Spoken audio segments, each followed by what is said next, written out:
Hey everyone, and welcome to Comics from the Multiverse. I am Peter, and joining me as always is Matt. That was weirdly sing-songy, and now I'm thinking you might have been replaced.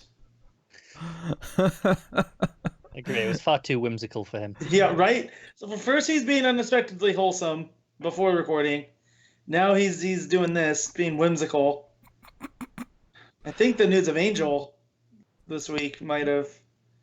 Well, what was this about Angel, Matt? Something about the 20th anniversary of Angel, the spin-off of the hit television show Buffy the Vampire Slayer. Yeah, the much better than Buffy the Vampire Slayer.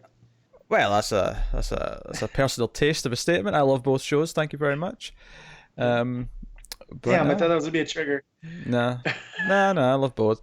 Some of those cast members have barely aged in 20 years. It's kind of... It's weird. It's weird. I got that cover in the mailbox, and I was like, huh, weird.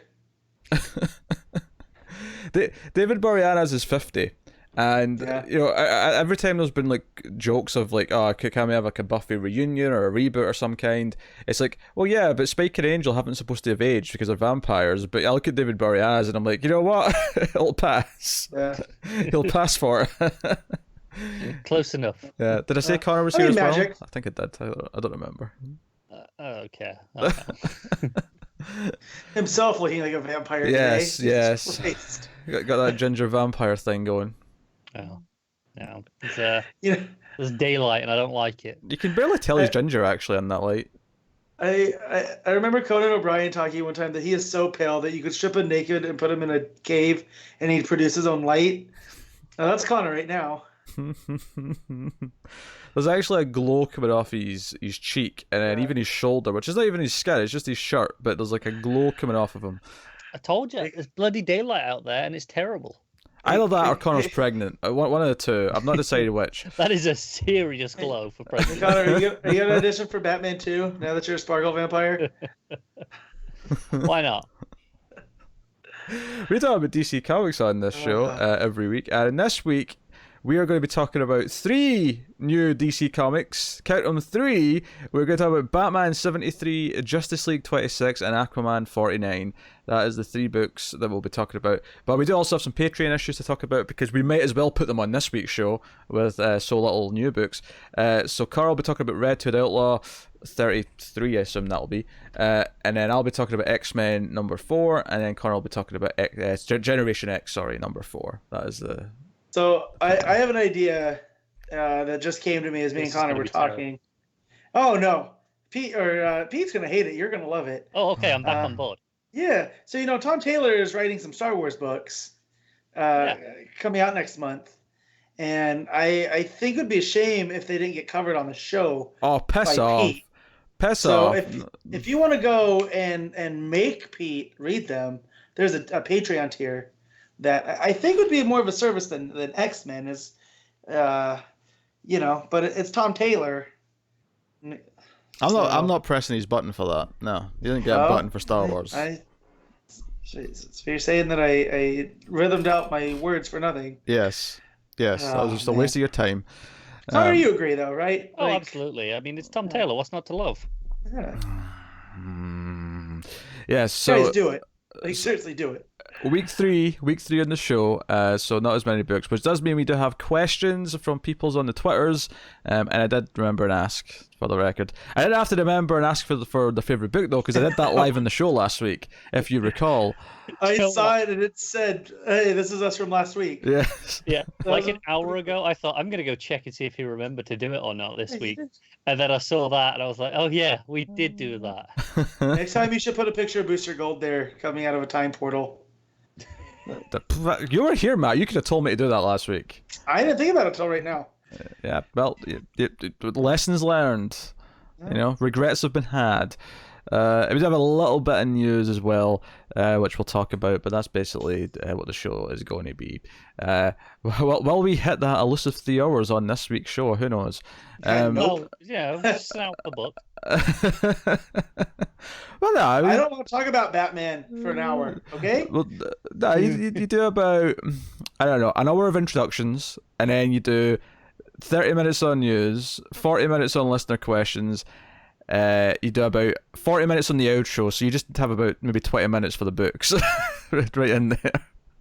Aquaman deserves a little bit more than that, I feel, this week. We can get through Batman in about 3 minutes. Yeah. It took about 3 That's how long minutes it to took me to read. Matt has thoughts this week, clearly. Apparently, yeah. Okay, we'll start with news though. We'll start with some news. So it's all about the imprint lines of DC this week, where they've announced that they're going to simplify. And even though we've only had Zoom and Ink specifically for a year, maybe like since they announced them, maybe a bit more than that. We're doing away with all these extra label names. Now we're going to have 3 labels, and that's going to be the whole thing. There's going to be just main DC, which is, as you'd imagine, just DC Universe's stuff with all the regular books. We're going to have DC Kids, which will basically just be Zoom and Ink rebranded to the one thing called DC Kids, from everything I can see. And then DC Black Label will continue to be there as the adult line. I just want to correct some of that there. You said, Zoom and Ink will both be under DC Kids. Are they not? And no, that's not the case at all. The younger one, Zoom, that's all obviously kids, but the Ink ones are a bit hit or miss. A lot of them are going under just DC. Because DC is not just the mainline books. Yes. Okay. You know what though? I wonder if they'll fold in some of the Ink stuff into the Bendis one. I'm trying to blank out right now. Wonder Comics. Wonder, yeah. They'll take some of those concepts. But in theory, that like all those pop-up ones, Wonder Comics, Young Animal, whatever the John's one that was going to start, that I can't remember the name. I don't think it's happening anymore. No, none of them are now. I don't think they're all just going to be under just DC now. Yeah, but they're still going to have the flag on them of Young Animal and Wonder like they do now. I don't know if they will. This sounds to me like they're going to do away with that. They just want to be branded as DC. Oh, no, hang on. You might be right there.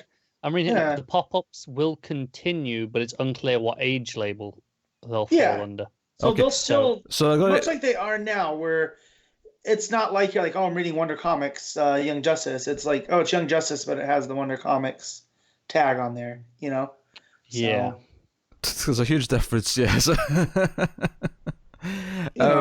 Well, no, I mean, I think, okay, so these 3 main DC lines are kind of just like the age specification, but then there are still maybe pop-ups like within each one, because that's not confusing. Well, it might be just a case those will continue until they end, rather than, they'll let them run out their course. They won't add new things to them, though. I wonder, though, if this season 2 of Wonder Comics will still be called Wonder Comics, or if that'll just be, oh, these books are back. Probably the latter. Yeah, I could see that. And then the other news with this, though, is that they did confirm a lot. Because if we just get this news, we might speculate as to what this meant for Vertigo, but they actually just sort of confirmed along with it that Vertigo is being sunsetted, as they put it, by the end of the year. So Vertigo, which has been around for decades, is going bye-bye. They've told us that Sandman Universe stuff will be continuing, presumably past the end of this year, if they're telling us that. Which I wonder if they shift them and put them under a DC label, like presumably Black Label. I would think Black Label for Vertigo stuff that survives. Do they just continue with the numbering they are and just shift them under Black Label rather than Vertigo? I'd guess so.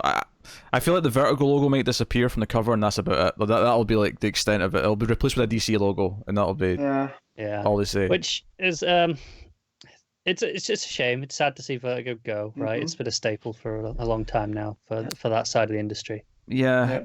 It did lose a lot of its luster in the last once Karen Berger left. In the last several years, it's kind of not been the same as what it was. No, it hasn't. I kept seeing a lot of tweets that were like, "Oh, Vertigo was that line that was like, oh, I didn't know comics could be like that," and a lot of people, are throwing dirt on it, but on that whole concept. But I'm like, that's a lot of people I know who got into Image. Image was like that. Oh, I didn't know comics could be like this. Yeah. Well, in a lot of ways, Vertigo was there before Image was. It was kind of the start Image of that. Has kind of supplanted Vertigo as the go-to place for the creator-owned, but Vertigo definitely kickstarted that trend. So, and that's real cool that continues on. So I don't think we'll have to worry. I think a lot of people were worried about, it's just going to be, Image and that's it. But I'm seeing so many different places now that they can go. That it almost felt like Vertigo is a victim of creating that brand. You know, possibly, yeah. It does also sound as well like they'll still might do some creator-owned things. Obviously, like Bendis is still doing all his creator-owned things. You know, under Jinx World's his, right? So yeah. I imagine they'll still do them, but they'll just stick them under Black Label or, well, I would assume for the most part under Black Label, given how most of those books were. But I don't think it means they'll stop doing them completely. Yeah. So, what's some of your guys' favorite Vertigo stuff that you've read? So I saw this going around too. Oh yeah. The easy one for me is Why the Last Man. That's the one that jumps out at me immediately. I love what I've read of Alan Moore's Swamp Thing, which was Vertigo. Yeah, and then there's obviously Watchmen was technically Vertigo, so I mean that's just an obvious one to mention. I saw that too go around. I did my top five. It was Sandman, Northlanders, which is excellent. Lucifer, I only read it relatively recently, but it's excellent. Grant Morrison's Animal Man. And then I'll throw in a little bit of a different one to those bigger books with Snyder's The Wake. I really love that book. That was underrated. Gotcha. Murphy's art on it was particularly incredible. I'm still shocked I've not read that book. You should. It goes a little bit haywire on the second half of it. I love the second half. Yeah, so that's one of those things where you love it like Connor, or you have a lot of problems. That's what I've heard.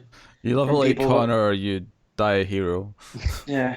It is. I can see why it's polarizing, because the second half is a completely different book. It literally is just something else entirely, but it's great.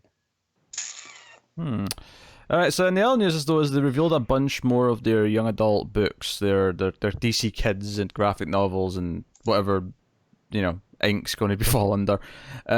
So some of these we definitely knew about before. It's just kind of one big list, but a lot of them are new. So yeah, so it's split up into the DC Kids section and then the young adult ones, which will go under the main DC line.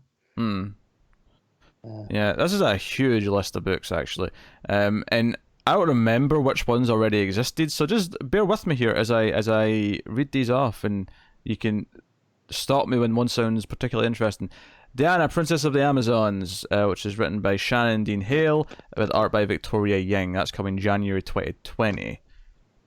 We have Green Lantern Legacy, written by Min Lee and art by Andy Tong, coming January 2020. I think we knew about that one. I feel like that was Kid Green Lantern sounds familiar to me.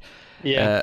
Batman Tales, Once Upon a Crime, written by Derek Friedroff and art by Dustin Wynn. That's coming February 2020. Any concerns that these were slowing down? Like literally, there's like multiple books per month starting next year coming from this line. Yeah, and then we've got the young adult ones kind of overlapping with that as well. Zatanna and the House of Secrets, written by Matthew Cody and art by Yoshi Yoshitani. That's coming February 2020.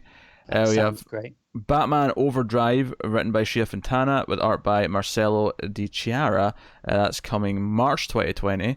Then we have DC Superhero Girls Powerless, written by Amy Wolfman with art by Agnes Garbowska. That's coming March 2020. We have Anti-Hero, and that's anti-slash-hero specifically, how it's written, which is written by Kate Karas Quinn and art by... and it's also written by Demetria Lunetta with art by Mesa Gill. That's coming April 2020. We have Archamaniacs. I love that title. That's actually a fantastic title.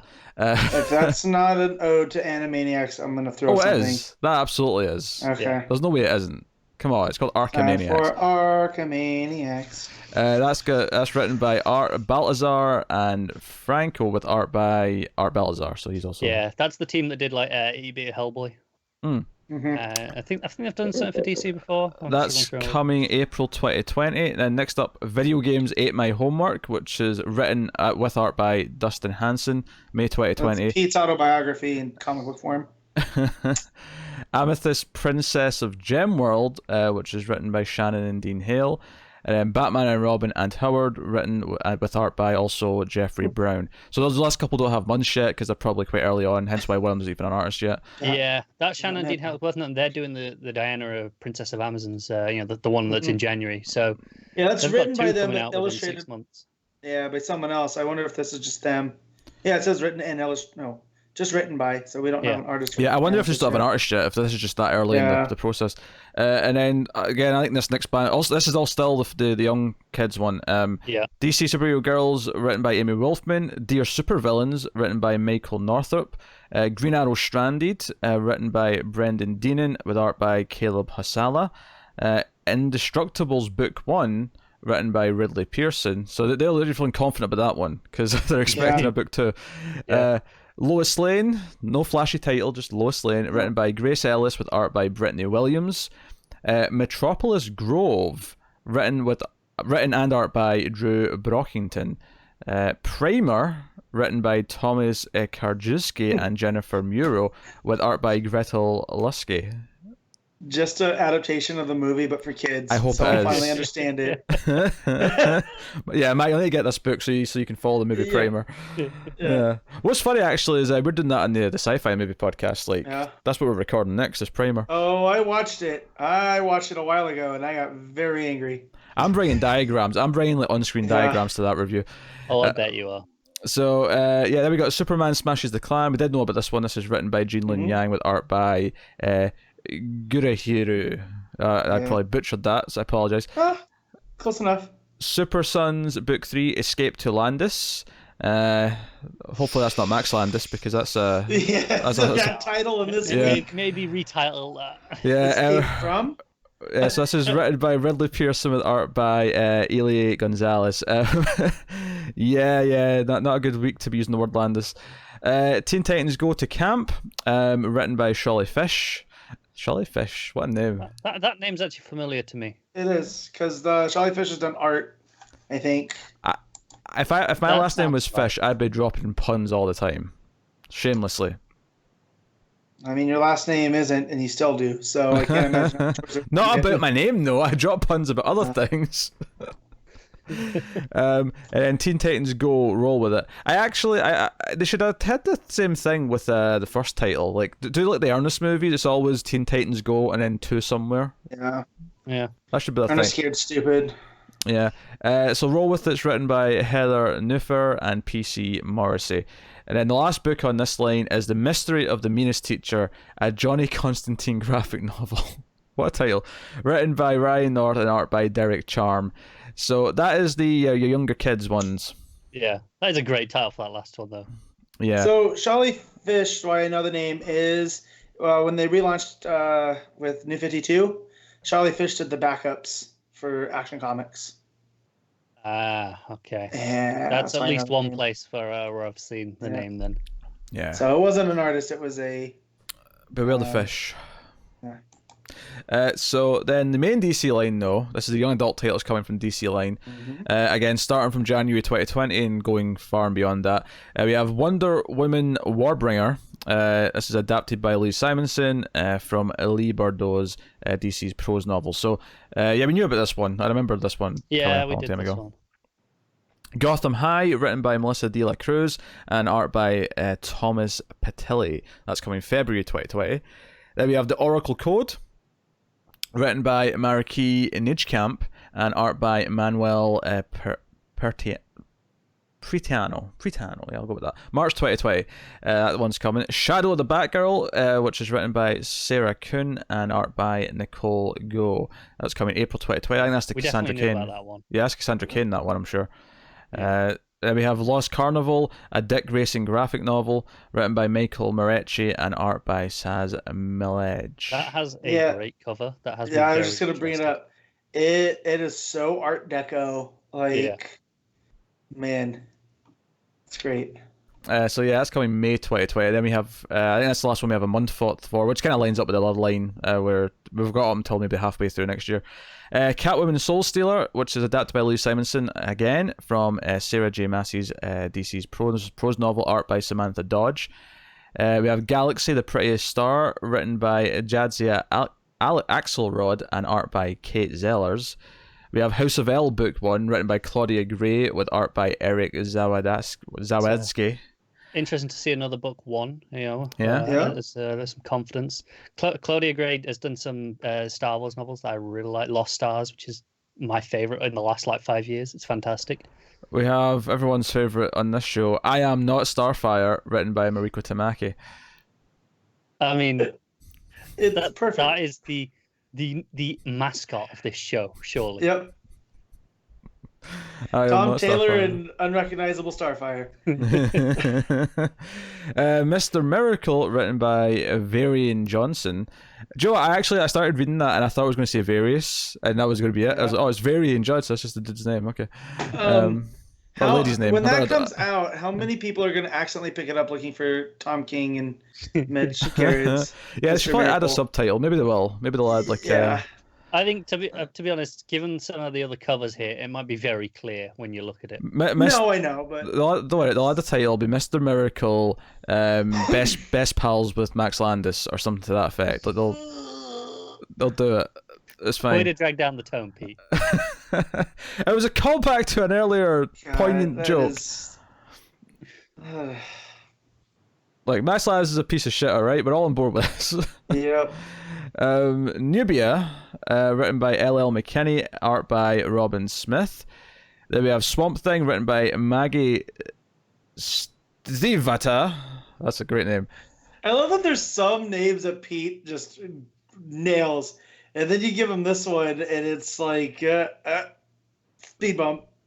Steve Vata. I had to think about it. I don't see names like this and stuff. But this is definitely either Scandinavian or German. This is a Steve Vata name. Yeah. Art by Morgan Beam on that one.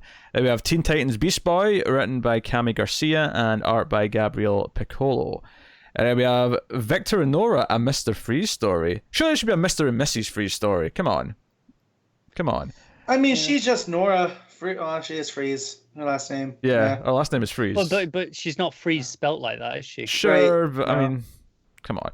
Written by Lauren Miracle. That's a fun spelling of Miracle with a Y. There you go. Yeah. Art by Isaac Goodhart. And then I feel like we knew about that one as well, like vaguely. Oh, this one's Sounds not ringing a familiar. bell for me, the Mr. and Mrs. Freeze one, but Fair enough. Maybe it's just me. then we have Whistle, written by E. Lockhart, illustrated by Manuel Pertano. Oh, that's the same guy. So clearly that's coming like at least 6 months later from the other one. Yeah, because the last one was in March. They did so. Yeah, September, October, book it. Yeah. Wonder Woman Tempest Tossed, written by Laurie Hazel Anderson, with art by Lila Del Duca. And then we have You Brought Me the Ocean, written by Alex Sanchez, and art by Julie Marrow. I assume that's an Aquaman I would have thought so thing. with the title. Yeah. And then finally, on this huge list, we have Zatanna, the Jewel of Gravesend, written by Alice Arden, with art by Jacqueline D. Leon. So, there you go. That was a long list of books. I mean, I'm very glad to see they're really committing to this, because I know there were some people concerned that, with Ink and Zoom not technically existing anymore because they're being folded into these other ones, maybe they'll, kind of just ease up on it. I assumed they were safe because they were actually they had a new brand for it. They had DC Kids. Now, admittedly, the young adult ones are kind of veering upwards into the other brand, but that to me said, no, they've given it another name. Like, they've made a name just for it. yeah, they did for the Ink ones, or whichever ones they were. I can never remember. But these older ones are just going in the main category, which I think is smart, because I think at that age, young adult, if you call it DC Kids, the young teenagers are never going to go near that. They'll go, nope, not touching it. It's for kids. So I think this is smarter by putting it in that line. All right. Okay. So there you go. That is what became of Zoom and Ink, and there's actually there's basically books for every month of next year, probably into 2021 as well. So both lines are actually very much alive, despite the names being dead. So have a look. See. I mean, we've had a couple out so far already. And we got another one. I think Matt said next week. No, this week coming up, we got right. Yeah, got the Raven by Cami Garcia and Piccolo. It certainly took a while to get going since they announced it, because they announced it far too early, to be honest. But now that it's starting to spin up, it feels like... See, this is the thing. I don't think they did announce it too early. The problem is because they were going straight to a book market, you do have to announce books quite early with the way the system works. Okay, but from a comics fan's perspective, it felt like a super... Like, we're used to getting things announced 3 months before they came out. Like, that's what we're used to. Maybe 4 or 5 at a push, and this was probably, 7, 8, 9 months. But but in the book market, that is kind of normal. It's why the trades are solicited so far in advance. Because we get in the 3-month solicits we have the trades at the bottom, but therefore much further than the 3 months. It's because of that book market. Yeah, it's not that. It's like another 2 or 3 months though. It's not a full year like Zoom and Ink were when they were announced. No, but it's not uncommon for it to be like that either. All right then, so let's look at some questions from the Twitters because it's a quieter week. So we'll see what they've given us. So we'll start with a regular. We'll start with Talking Superman because why not? If you were assigned to give DC heroes and villains pets, who and what? Okay. Ignoring who's already got pets, I suppose. Yeah, there's already quite a lot of them. Yeah. Or are we giving them new pets too? Like another addition to the family. I mean, you could give someone a new pet, I suppose. How many does Damien need? Yeah, right. He's already got like a cow. dragon thing. I think he's good. The dragon bat. What was his name? Goliath. Goliath, that's right. Hey, Goliath's dope. He's got a cow. He's got a couple of dogs. Yeah. I think Lex Luthor should have a goldfish. I feel like Lex is a snake guy. He is. I just like the idea of Lex being really evil and maniacal, but then turning around to his little goldfish bowl. Like, do you know the captain from Police Academy? He always cared about his goldfish. Yeah. Right? That's what I want from Lex. I want scenes where he's like, "Oh, there's my lovely little goldfish. Who's a good goldfish? You're a good goldfish. Like, destroy Superman! Who's a good goldfish? Who's a good goldfish?" Not too much. Don't feed him too much. I mean, Aqua Dog's already, but I want more Aqua Dog. And that was one of my favorite additions from the New 52. I think you should have a sea lion. I agree with that. Sea lions are great. I don't know if you know this, Connor, but those are like my favorite sea animals. I didn't know that, no. Yeah, when we went to San Francisco back in October, we went to the wharf where they all hang out, and I watched them for 20, 25 minutes, just laughing my ass off. People thought there was something wrong with me, I'm sure. They were probably right. Yes, but they're great. Yeah, he gets a sassy sea lion, constantly getting into scrambles, getting into garbage, Yeah. Yeah. Have a pauper sidekick. Who can I give a raccoon to? Oh, Green Arrow, obviously. Green Arrow. Ollie gets a raccoon, and they're constantly fighting. He's stealing arrows. Those little hands. I love raccoons too. Raccoons are up there. Yeah, Okay. and because of that, Roy gets a badger. Yeah. Badgers are vicious. Yeah. Just like Roy. Exactly, it goes with his temperament. Perfect. I think badgers are too vicious for Roy. Nah. Not that it really matters because he's dead anyway. Much like a honey badger, he don't care. So, yeah. What can we get? Wonder Woman really doesn't have too many pets. Traditionally. I feel like Wonder Woman has a horse. She used to have a horse. Yeah. She was riding on the weekends with her steed. She had a Pegasus, I'm sure. Yeah. I think Wonder Woman appreciates a strong animal, a dignified animal. Yeah. Who else? Guy Gardner's a snake dude. Yeah, Guy Gardner definitely has. He's got a couple. He might have a business on the side where he sells them. Red Hood can get a weasel. Yeah. Like a ferret or like an actual weasel? An actual weasel. He doesn't get a ferret. Yeah. Jessica Cruz can have like a hamster. I can see that. No, she has an company emotional. in the No. No, she has an emotional support dog. It's like a rescue. It's small. No, see, I think that's too big for like even like a small dog. I think it's too big of a responsibility. I think she'd panic. I know, and that's why the emotional support dog's there. They're dogs that are trained to deal with that. Yeah, but she starts smaller. She starts with a hamster. No, but then when the hamster dies, because hamsters only have a short lifespan, you're putting her way worse. You just get another one. I don't know. Kite Man is a parrot that just says "hell yeah" like over and over again. Oh yeah. You know, some of my favorite videos to watch on YouTube are cussing parrots. That shit cracks me up. There's something primal. Like, there's this one particular cockatoo that has a really bad attitude. Oh, Matt, what do you do with your time? I know.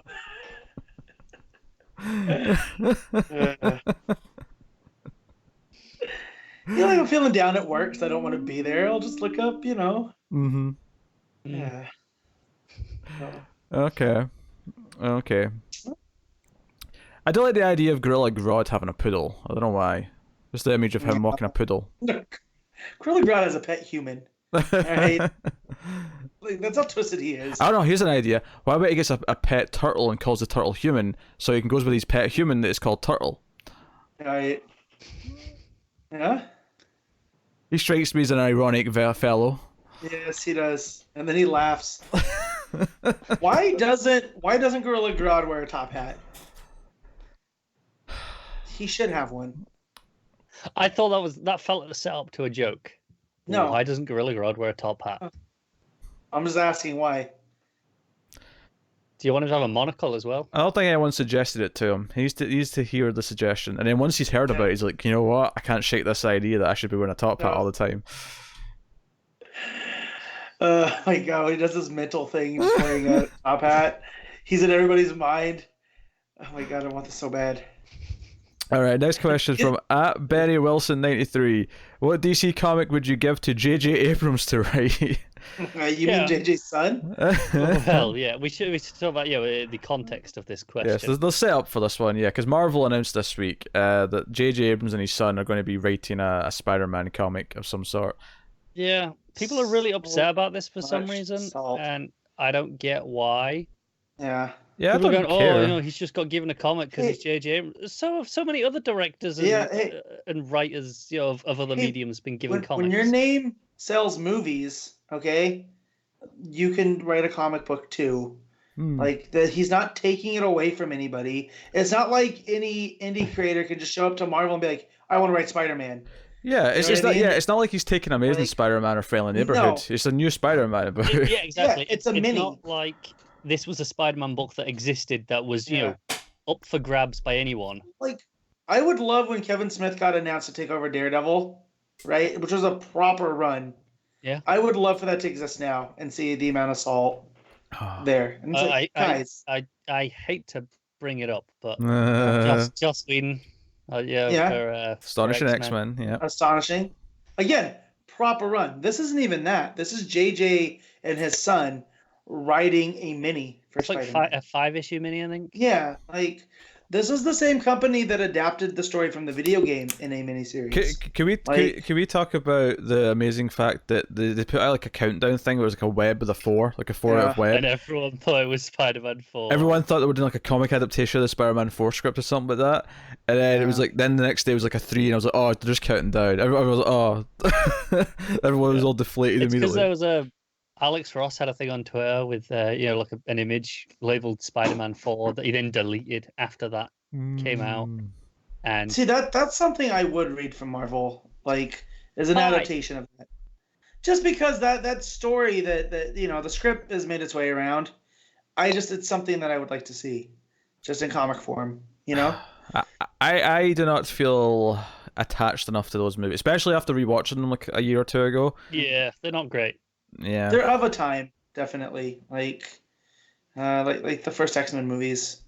By the way, of a time. To answer the question, which DC character would you give to J.J. Abrams to write? Ideally, none, because I'm actually not that big a fan. No, I'm giving him Dick Grayson, because how much can you mess that up now? Like, JJ produced Alias, right? Like he can do actiony, fun stuff. So that's why you give him Silencer. Bring Silencer back and give Silencer to JJ and his son. That's really cool. He also did Felicity. So what book could we give him that's like that? It's like an Arrow spin-off called Felicity. no, not that. That's an easy joke. Yeah. But just like a low key, this is what happens when they're not superheroing book. Honestly, like he's his big thing is mysteries. Like I feel like just a mystery mini of some kind would be the best thing for him. The question. Oh, and there we you go. never get an answer because it's all about the mystery box. There you go. Yeah. There you go. That's the perfect answer. We're not going to top that. So, at Carthares, with Curse of the White Knight starting next month, is there any miniseries or Elseworld stories you wish had gotten a sequel? Good question. Let's think. I haven't read too many Elseworlds. I know the concepts, but I haven't read them too much. I've read a good few. The problem is the ones that I have read have quite good endings that I don't necessarily want more from them. Yeah. Yeah, I feel that way. Because I wouldn't mind more Red Sun, but you do I just finished Supergirl. Do like a Red Daughter. Yeah, the problem is the ending of Red Sun is so perfect for what that story is. I don't like it. I've actually got a good answer. I've got an easy answer for this. I want Being Super too. Yeah, that's a good one. Supergirl being super was fantastic, and and while it had a good ending, it's definitely open for doing the next stage of her life. Like it's definitely open for that. And give her an alien friend. Give her Starfire and Tamaki, and that's what I'm Not Starfire is. Yeah, I was gonna say, can we just get I'm Not Starfire 2 already? No. We don't understand is I am not Starfire is a Supergirl story. That's why it's called I Am Not Starfire, because Supergirl is in fact not Starfire. Not Starfire, as Pete would recognize. No, it's a only when secret the title sequel. gives them a hint. Yeah. No, Being Super 2 would be really cool. Or I mean, a spiritual sequel, so something like Being Super, but with a different, give us a Cassandra Cain kind of Being Super. Her trying to adjust, in Gotham and whatnot. That'd be cool. I like spiritual sequels a bit more than direct sequels. It depends on the context all the time, doesn't it? Yeah. There are times where it has a neat ending and it feels like, okay, the sequel is now just for the sake of having a sequel. Yeah. Well, I mean, but then you have the Red Rain and Batman Nosferatu style where they just continue the story. Yeah. Or Gotham by Gaslight, they did a H.P. Lovecraft inspired. What was it? It's like something like Gates of Madness or something. A good spiritual one would be Batman Creature of the Night to Secret Identity, which I still haven't actually went back and read that yet because the scheduling just made it impossible to keep up with. But I love Secret Identity, and what I read of Creature of the Night was really good. Yeah. You know what? I wouldn't mind a Green Lantern one of that, and it's him about a test pilot during that era. So basically just an adaptation of First Man. In comic form, I guess. Yeah, pretty much. First Man with Green Lantern honestly, rings. how much would a Green Lantern ring crashing down during the space race? How much would that change the world? If you do that same kind of thing where it's this concept in the real world. In a real world, yeah. I don't know that. I said it as a joke initially, but that's something I would read. Yeah, me too. That does sound pretty good. Ideally with a better font choice than Creature of the Night, because I couldn't make it through a page of that. Yeah. All right, at Carve Nelson, or underscore Nelson rather, in anticipation for the return of the Legion, what are your favorite Legion stories and eras? Silver Age, Levitts, 5 years later, the reboot, DNA, Legion Lost, any specific stories from any era. He's about to read the Great Darkness Saga, which he's heard good things about. That's the one. I can answer this one because I've not read any Legion. So I'm primarily a 3-boot guy. That's where my love for the Legion came. So you could start there. It's a nice, fresh. These are the concepts. This is how they're interpreting it for this. But Johns' work through the Lightning Saga and Superman and the Legion of Superheroes. Yeah, that's also a great take on these classic concepts. That was the story I was going to bring up because I mean, it's not only my favorite Legion story; it's also one of my favorite Superman stories. I love that book. It's a good one. That ending, I'm not going to spoil the ending, but when you get to the last page turn and you see what happened, and you're just like, this is when Johns was firing on all cylinders. Yeah. And like just him and Frank doing Superman. It's a dream team pairing, isn't it? Yeah, right. So, yeah. But no, yeah, I would start. Lightning Saga is one of my favorite stories, and it's a JLA JSA crossover, and it gets really into the history of the Legion as well. So it serves as one of those great. If you're not that familiar, like Pete, it's a nice starting point, and you can kind of branch off. I'm not too familiar with the DNA Legion. That's a blind spot of mine that I'd like to go back and read. Give him a year. Yeah. So give him some time. All right, from that Scot Rebels, Gotham City Monsters is set to team up monsters from throughout DC. If you were given the opportunity to create a monster team book with monsters from all formats of literature and pop culture, what would be on your team? I feel like Matt is ready, set with an answer for this. He's added you at least 5 members. I mean, don't give us rules. So we're pulling them from other pop culture things. Yeah, this is not DC monsters. I mean, I guess theoretically you could include DC monsters, but League. This is like League of Extraordinary Gentlemen, kinda, but with monsters. Sure. Yeah. I feel like you just gave me too much choice. Yeah. My problem is that I really want to include Godzilla, but he's much bigger than everyone else would be. Yeah. Well, you make him the Hail Mary. Yeah. You make it like, oh man, stuff's going sideways. He's the nuclear option. Like, that's who you call in when things are that dire. Yeah, he's the nuclear option. Yeah. As for the rest, for comic relief, I'd have the Invisible Man from the 1933 movie. Sure. Right? He's my comic relief. He's a wild card kind of guy. I'd maybe. This is hard. I narrow this down in my head. There's too much choice, isn't there? Yeah. So I'm going with a type, more of an archetype that I want like a Indiana Jones, like Brendan Fraser's character from The Mummy. He's like the handler. Like. Okay, I was gonna say he's not a monster, but so okay. He's your Amanda Waller. Yeah. He's the Steve Trevor, if you will. You know. And then I want a DC character, but I can't think of a monster off the top of my head that's like not already there. You know, because Killer Croc's on that team, Frankenstein's on that team. If I was picking a DC character, it'd be Swamp Thing. Yeah, but he's already on Justice League Dark. I want to fresh there. See, Andrew Bennett's on the monster team. I was like, Bennett is a vampire. Yeah. But I put some kind of werewolf on there because you get good drama out of a werewolf. Like. Well, I mean, sure, you do once a month.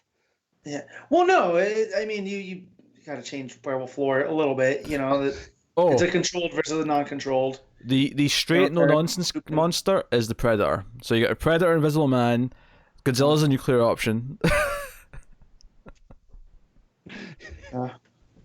And so I have an adventurer, I have a werewolf. I'm gonna throw a Frankenstein's monster in there, but make him not so much Hellboy, right? Not like the current DC version. He's my comic relief. You know, he's the one that loses an arm. Say, I'll get another one. You know, he gets blown up halfway through, and we think that's the end, and they end up putting him back together. I'll tell you what I want for comic relief: the monstrous bunny from the Holy Grail. 'Tis a flesh wound. Yeah. No, not that guy. No, that's the Black Knight. There's the bunny Knight in the cave, which is the most monstrous thing in all the realm. Oh yeah, thing's brilliant. Yep, I want a dragon on the team too. Yeah, I was just going to say for air support, I'm going to take Q, the Winged Serpent. I want a dragon of some kind. No, not too big. Just like, Just a little dragon. Yeah. And what else? So I got a werewolf, I got a Frankenstein, I got an adventurer. Now, man. I could swap out a dragon for Gilman, right? From Black Lagoon. Yeah, sure. But I could do You can do that. And then to lead the team, I'd maybe put in someone like Angel. A sensible monster at the core. I think that's kind of the equivalent to Matt's, Indiana Jones type. Yeah. Hey, no, if Dracula can count as a monster, and I think in this context it does, then Angel can count as a monster. Yeah. I didn't say he didn't. I said, Okay, I was sure. just saying that's kind of what Matt's done with his adventurer to be the handler. Yeah. He's one of those, like, in my story, he starts off super prejudiced against the monsters. I don't like you. I spent my time killing you. And now he has to work with them, and he ends up becoming friends. I'm just imagining, like, the like the scene from Avengers, like just after the form for the first time, and like Cap's dishing out orders. I'm just imagining Angel now dishing out orders to like Godzilla and Invisible Man and Predator and Cure Serpent. Godzilla just goes rogue and nukes Angel because fire kills vampires. Like, instead of Hulk smashes and Godzilla breathe atomic breath. Yeah. Just Godzilla, just walk. Yeah. Just go walk over there. And for my fifth member, if Pete gets Godzilla, I'm taking Kong. I'm surprised obviously. that wasn't your first choice, to be honest with you. Yeah. There you No, go. I mean that was, but I didn't want to. You didn't want to be that much of a self-parody. Yeah. I have no problem in a self-parody. No. And Indiana Jones, King Kong, a werewolf. and for a bonus sixth member, essentially the Slipknot of the team in case we have to kill someone off is Dan Didio. Yeah. Fair enough. A bigger monster than them all. Yeah. Yes. There we go. Beautiful. And I did mention Swamp Thing. If I'm having a DC character, I'll throw in Swamp Thing as well. Have the big hearty monster who's got, a bit more of a soul to him. No pun intended, having already picked Angel. Has Connor got no picks? No, I don't know. I'm not too. Yeah, I like all the ones you've said. I don't know if I've got any more past that. Yeah, we talked about having, a dragon, a Like, Frankenstein. if we're limiting them to DC characters, though, not from all pop culture, who do you really go with that you can't, I don't think I could avoid who's already in teams, because I think I'd have to have Swamp Thing. I think I'd have to have... Probably now Man-Bat, given how good Man-Bat was in... I'd probably put Clayface, maybe? I don't know. Yeah, he is. Stretches as a monster. Borderline. Yeah, I'd say I've had Clayface as my Frankenstein character. He's the kind of comic relief one. That's I could see that. Yeah, and I'd have Blue Devil. I'd have Zatanna. How can you not? I feel like we're stretching the realms of what counts as a monster. Yeah, here. Zatanna's not a monster. I'm not letting that one slide. Nah. But yeah, that's the handler role there. Sure. Matt's making up his own rules. There's got to be a handler. Like, I can have a regular character because there's a handler. I've read enough. To be fair, I read enough monster stuff. In the current team, Frankenstein is kind of the handler. He's also a monster, He's though. also a monster. Yeah, but he is. Okay, all right. Kind of the agent. I got you. That's fine. Zatanna, but she's also a werewolf. Done. That might be the most Matt answer possible. Yeah, it's okay. So that's a shirt. Zatanna, but a werewolf. We'll move on. So from At Sweet Exorcist 7, let's be honest, he asked like 4 or 5 questions. I'm going to do 2 of them. Right? One which is DC related, one which is not. I think we'll end with a non-DC question just for the fun shenanigans of it. But what are your thoughts on the conflicting continuity shown in Doomsday Clock and then Justice League regarding the Crisis events? We kind of touched on this. Was it last week? It's the metaverse. Yeah, it's the metaverse versus the multiverse. Like it's, Yeah, they're kind of not conflicting because of the way the metaverse is established. Yeah, the metaverse kind of has like basically this ironclad set of rules that kind of protects it from ever feeling like it's contradicting anything, because it's by its just nature above everything else. Yeah, it's saying that it changes, and every time it changes, that's been part of the metaverse, and the rest of the multiverse might react to it, but the multiverse still exists in different states at different times, depending on what the metaverse is doing. But and I would say that follows true, because even we'll talk about it later, in this week's Justice League, they talk about how things in their universe have affected the others. Mm-hmm. And they don't use the word metaverse, of course, but no, it's there. It does feel like they're acknowledging the concept. Yeah. Mm. So yeah, I don't think they're as contradictory as it might have seemed at first. All right then. So we'll wrap up with then same question. Sweet Exorcist 7. What is the best horror movie each of you have seen in the last 10 years? Mine is Eden Lake. Does this have something I've watched for the first time in the last 10 years? I think this came out in the last 10 years. Oh, okay. Which, to be fair, I think Eden Lake's actually just slightly out of that scale now that I'm thinking about it. I'm pretty sure Eden Lake was 2008, so we're actually over 10 years from that now, funnily enough. Check. Yeah, you're right. 2008. I mean, my answer is easy enough. It's It Follows, so I'll have to think about it. Yeah. I was going to go with that as well, damn it. Oh, this is good. Unless this thing happens to make it within this 10-year period. Yeah. Damn, it's just out. Was it Let the Right One In? Yeah. Where's the one? I was like, is that 2000? I wasn't sure if it was 8 or 9. I knew it was like on that border. I was like, hey, if he can have Eden Lake, I can have Let the Right One In. Yeah. I like The Invitation. Also. The Invitation. Invitation's good. I watched that on Pete's recommendation, and I like that one. I sat down with my wife and had her watch it, so I've seen it a couple times now, and it holds up every viewing. Shoot, I had one. I can't think of it. It was in the vein of It Follows. It's like one of these newer ones that come out that's more abstract. You have to narrow it down a bit for me. Yeah, I know. How recent are we talking? Like last 2 years? Yeah, 2-3 years. When did It Follows come out, Pete? It's 2015. 15. Yeah, so it's from there up. Right, we got 4 years to play with Pete to try and guess the movie. Yes. We got It's Abstract, Like It Follows, which isn't really that abstract. I think it's very abstract. There's a very dreamlike state throughout It Follows. Like, that was the whole point of the movie. What do we call that abstract, though? To me, that's abstract. Like, it's a concept brought to life through film. Like, it's a pretty straightforward narrative, so I wouldn't call it abstract. Oh, also, we have different definitions of... Or maybe I just use it wrong. I'm going to keep using it like that. We have different definitions of abstract. That is an abstract statement. That's really going to help us narrow down this movie now, isn't it? I mean, Matt didn't love Hereditary, so I don't think it's that he's talking about. No, that movie... Oh, man, I do want to see Midsommar, though.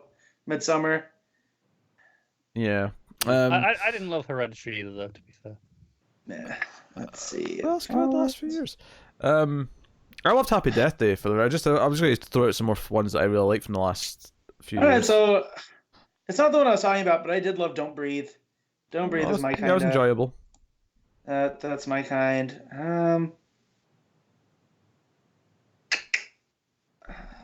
That gets it in. Hold on. Just trying to see if there's any. Quiet Place is real good. Mm-hmm. Quiet Place was very good. You know what? I'll make my life easy. I'll just go to my letterbox and That's what I'm doing. I'm just checking the last. Yeah, go through those. See if I can figure. What We Do in out. the Shadows doesn't count, right? No, I wouldn't count that as a horror movie. I mean, it's a horror comedy, sure, but not. I love that one though. Yeah. Werewolves, Get Out. Werewolves. Get Out. Obviously, these are the more obvious ones. I think. Maybe my brain was thinking the Babadook, but I didn't love that. Oh, I really like Insidious one. I love Insidious. Oh, that's great. Insidious. Yeah. Okay, I have mine of the last 10 years, right? Yeah. Last 10 years is Cabin in the Woods. I do love Cabin in the Woods. Cabin in the Woods. I do love that as well. Shout out to You're Next. That was such a pleasant surprise when I saw that. Also, Darling. Oh, I like Darling a lot, yeah.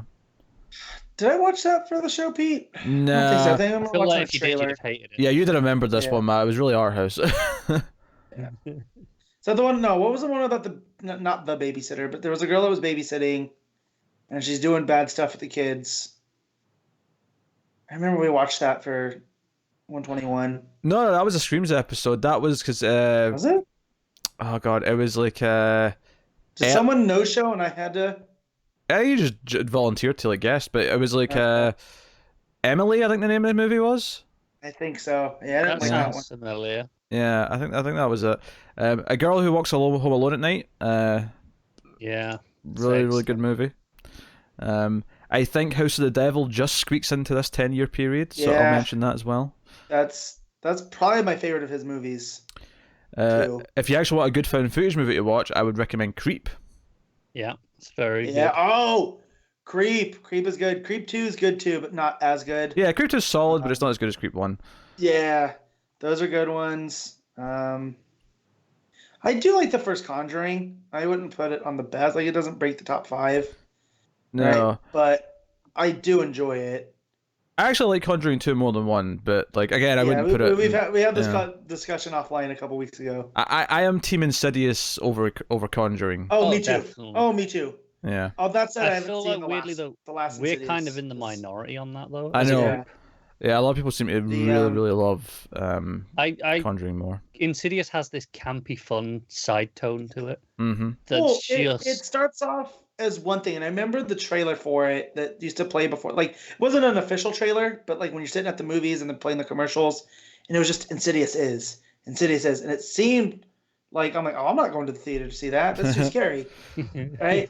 And then when we finally sat down to watch it at a friend's house for Halloween, it stops being that eerie, creepy movie and becomes a fun ghost hunting kind of movie. Yeah, there's so much mythology in that movie, but it does have some good scares as well. There's a really jump scares can be annoying, but there's some actually really impressive little jump scares in that movie. I think it also has some great design work. Yeah, the back window one. My room is set up like that at my old house. I get goosebumps just thinking about it. Like His you voice just see is them walking back and forth. Yeah. Oh no way. Yeah. No, that's a great scene. No, I love Insidious. I can't believe that's like, I know. like what, 8 years old or something like that already? 2011, right? Yeah, I think so. 2011. Oh yeah, it follows is good. Matt, your mic. The Insidious goats are in the mic. They're coming for Matt. It follows is really good. That's another one that on Old 121 where we would review just movies that we watched. I remember Pete talking about it, and I told my wife, like, "Hey, you want to go see the scary movie?" Oh, was that pre-Screams? I guess it was pre-Screams. Like, I got an excuse to rewatch it. So the old format of 121 was much more like this show, but for movies. So we would talk about news, what we had watched, and then we'd go to a topic. Yeah, the other shows are kind of becoming that because we're going to start doing news on Screams, like horror movie news. Yeah. So they're kind of forming back into podcasts in a lot of ways. But yeah, and so I remember him talking about this movie, and it's very stylistic and whatnot. And you said it reminds you of Carpenter. Oh, it does. Lot. Yeah. And so I was like, all right, I got to see this. And so we went, and it was worth it. Like Pete has set me, like, I joke at his expense a lot, but Pete has set me down the right road for horror. More so and I love Tim. Don't get me wrong, but Tim would have you watch The Boy. Yes, I still haven't. Tim, this very week, right? Just a few days ago, he on the Streams After Midnight Twitter put up his horror Mount Rushmore, where he had crudely photoshopped the faces of Michael Myers, Freddy Krueger, and Jason Voorhees on Mount Rushmore. And if you're dear listeners, you're thinking to yourself, but there's 4 faces on Mount Rushmore. Do you want to know who the 4th face on Mount Rushmore was? Do you have a guess? Any clues, maybe? It was Brahms from The Boy. Not Leatherface, not Pinhead, not Norman Bates, not any of these characters. Not Jason again, as I would do it. But my favorite part of that was I'm getting ready to go to bed, and I check our chat where we talk, and he goes, "Hey Pete, can just anybody change the the cover photo in the Facebook group?" And I knew exactly where it was going. I was on a recording with Pete at the time as that came through, and I went, "He wants to put that up there," and people was like, "No, he can't. He knows he doesn't have permission to do that. He's asking for one of his other pages." And then as it went on, it became very clear. No, he wants to put that there. No, because it was the most Charlie Day Tim has ever been. Because I described to him how to do it. If you just hover over the photo, it'll come up in the corner saying change photo, and he says it's not working for me. I can't do it. And I'm like, wait, are you trying to change our Facebook group? No, you don't have permission to do that. You know what, this happened. This was when we were drunk watching Gotham.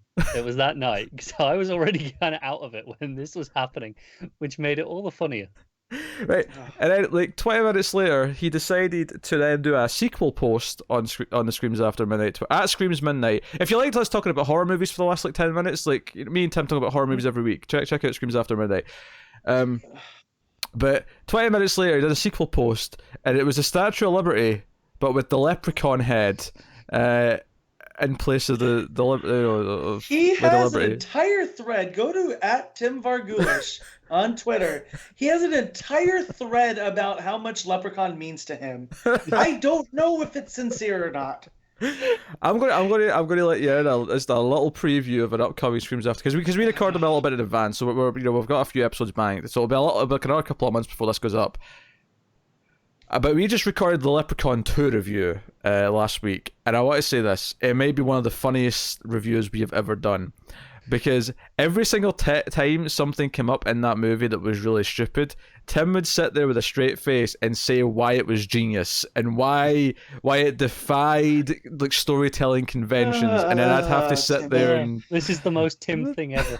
I love it.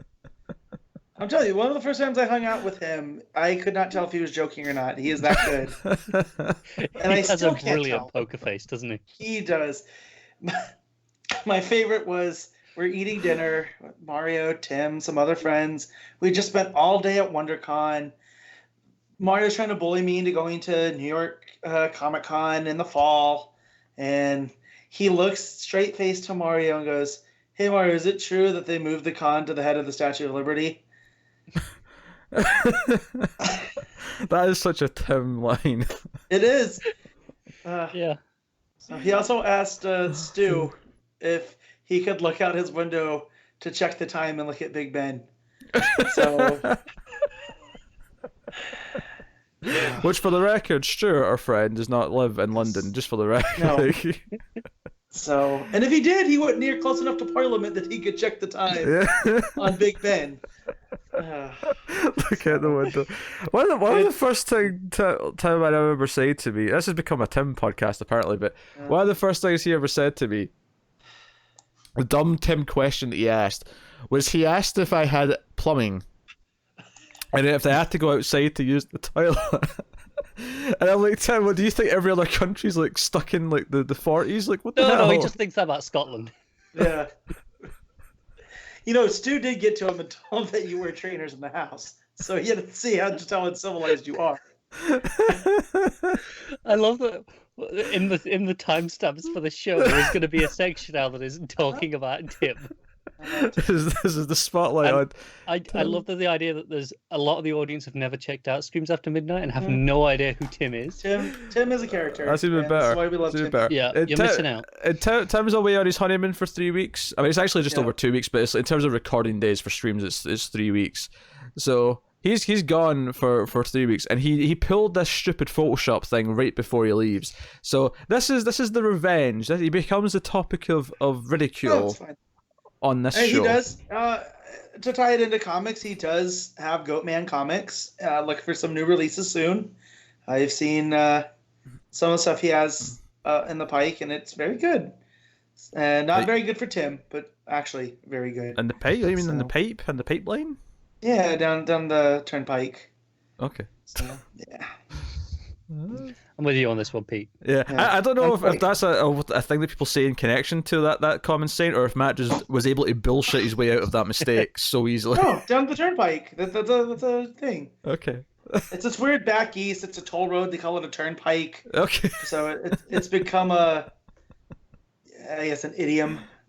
Oh, dear. Okay. No, he's right.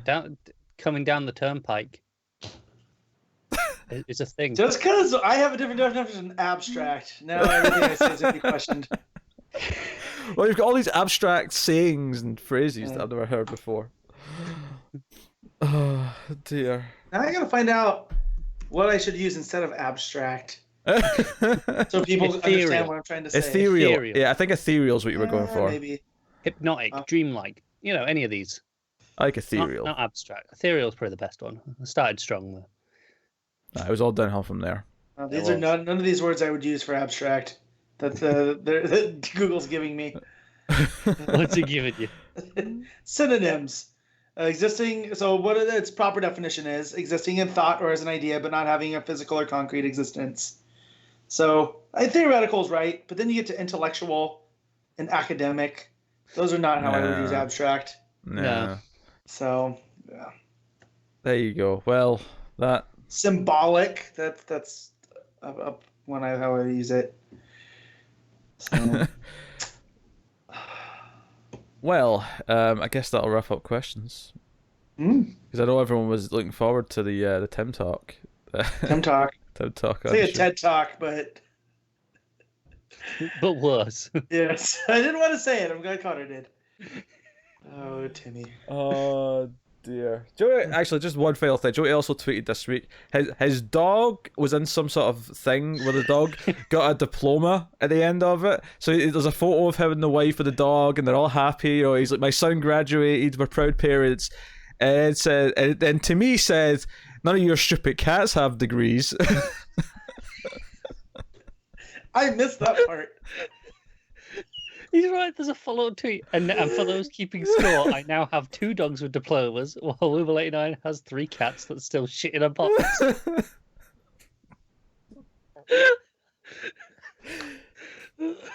To which I responded, what's the damn major? I want some backup evidence. I want to know what the major is. I'm going to quiz those stupid dogs on their career path. All right. As someone that has hung out with these dogs, they are very smart dogs, Pete. So you're going to be surprised. It's, you know. Oh, I'm going to bring out some calculus. I was high enough resolution to read the to read the certificate. No. Oh my god! You're so I proud. didn't know that second part of the tweet existed. Oh yeah, it just made my day. Like my day is now better because of this. Oh, your dog could jump over a pole. Good for you. He downplays using a cat box like it's not the best invention in the world. I know. You know, when we walk my dogs and I have to bend over and pick up their crap. I know. The cats take care of themselves. With a small baggie wrapped around my hand. My cat, I just go scoop litter genie, done. Well then, I guess we should probably talk about this week's comics. We will start off with Batman 73, which is Tom King writing with Mikel Janin on the art. And Thomas Wayne, Flashpoint Batman, is dragging Bruce through the desert. On a horse. Singing Home on the Range, which I didn't realize there was more words to. That was just the first verse and that was it. Nope. Apparently. And he comes in during the second verse. That's where we first come in. So, yeah, that's what confused me. I don't know the song well enough to have noticed any of this, to be honest. It was just kind of there. I mean, you hear it in like old westerns. They're whistling it, you know. Yeah. Yeah. But yeah. Yeah, so basically, he's dragging Bruce through the desert. Bruce is unconscious. Bruce eventually wakes up, puts his cowl on, and is kind of just like, yeah, let's go. And he's dragging a coffin, and he reveals towards the end, or he realizes towards the end, it does Bruce, that Martha's in the coffin because Thomas wants to throw her in a Lazarus pit and have a happy family again. Now, and then the book correct me if I'm wrong. Mm-hmm. Wasn't Flashpoint Martha a little bit jokery? She was indeed, yes. Which is why he wants her back, right? This all makes sense story-wise, okay? It is sound story-wise. I don't like it, though.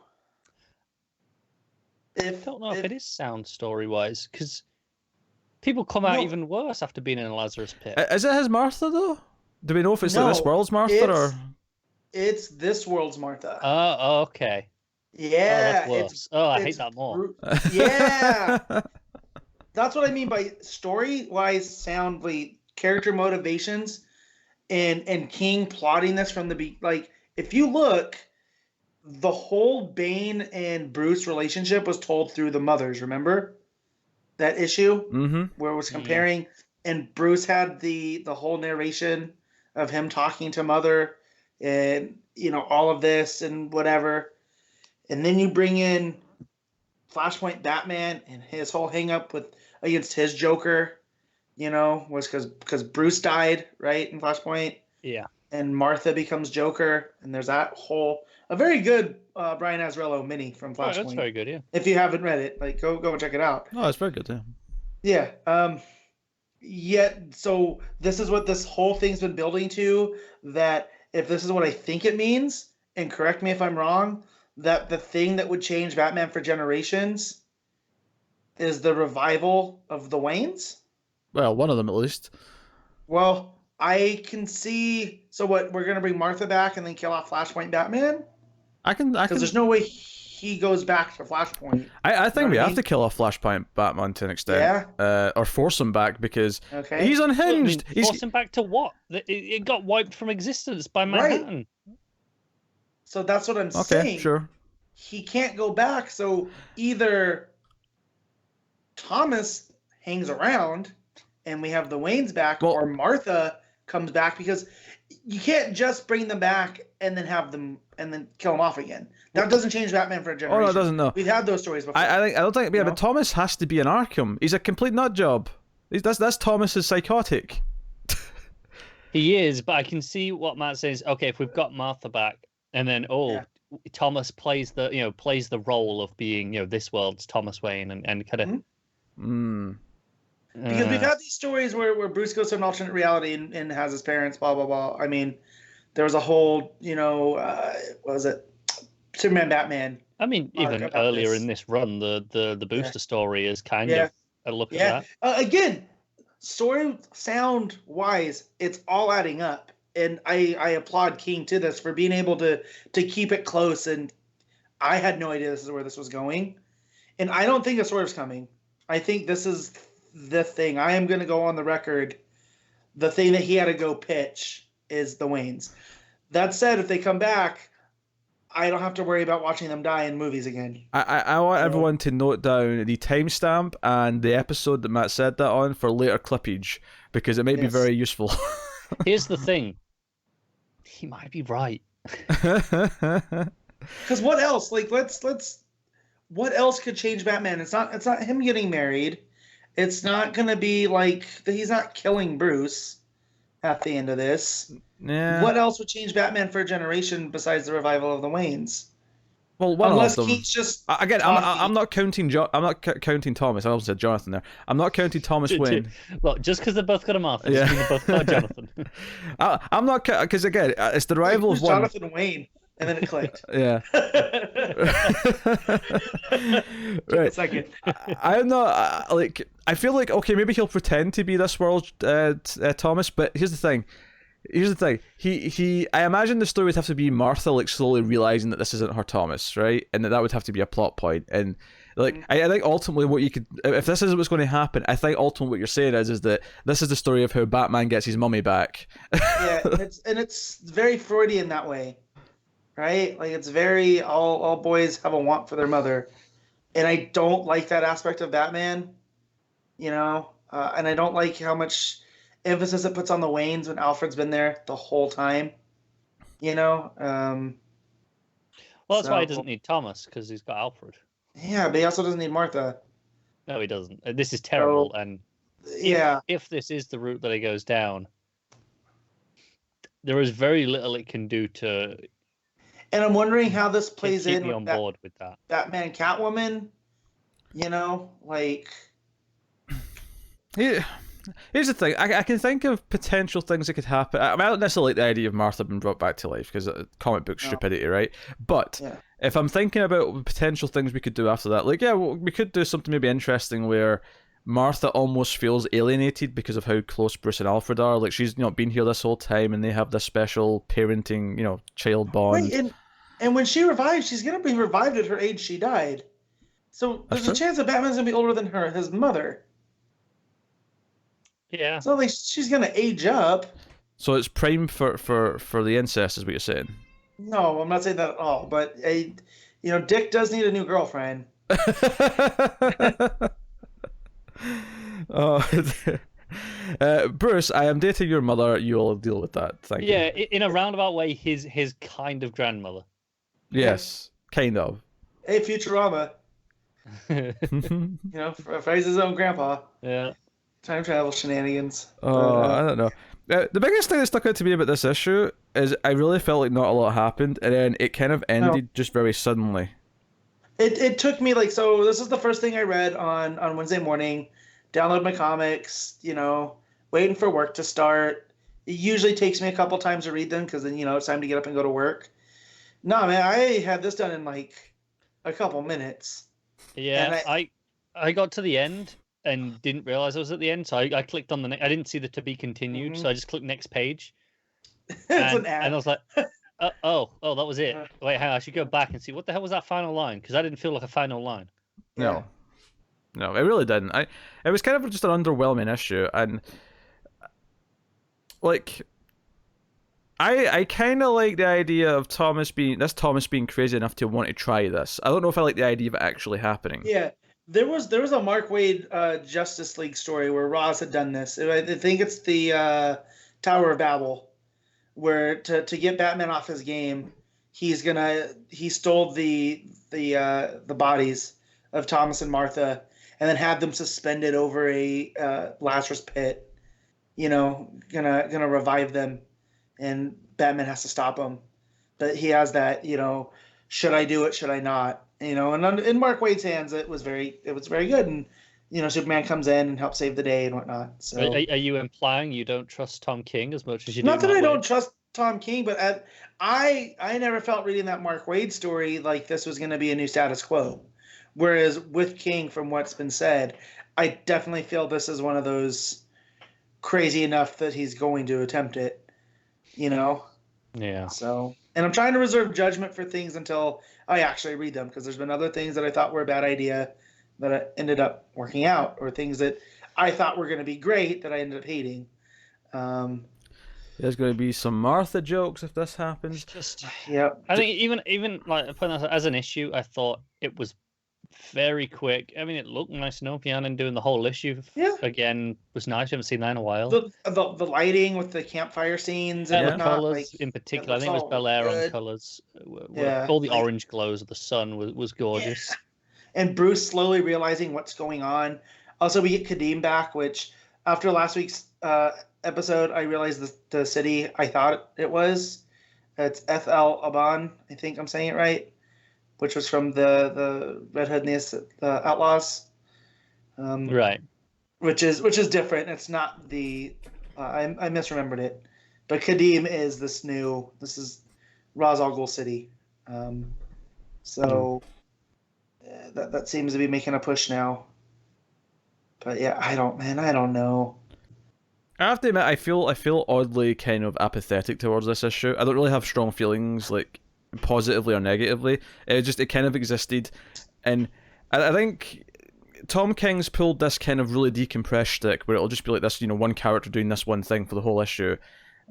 He's pulled that enough, and I like some of those issues, but this one, I just kind of feel like the plot's barely advanced in a while. Nearly about a year at this point. Yeah. So it could really be doing with actually having some plot advancement in at least every other arc.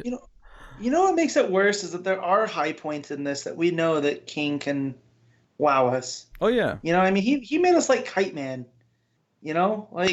But we haven't seen Kite Man in about 50 goddamn issues. But that's what I'm saying. So I think this is what makes it worse is we know that there's something good in there, and yet we're doing the decompressed stick still.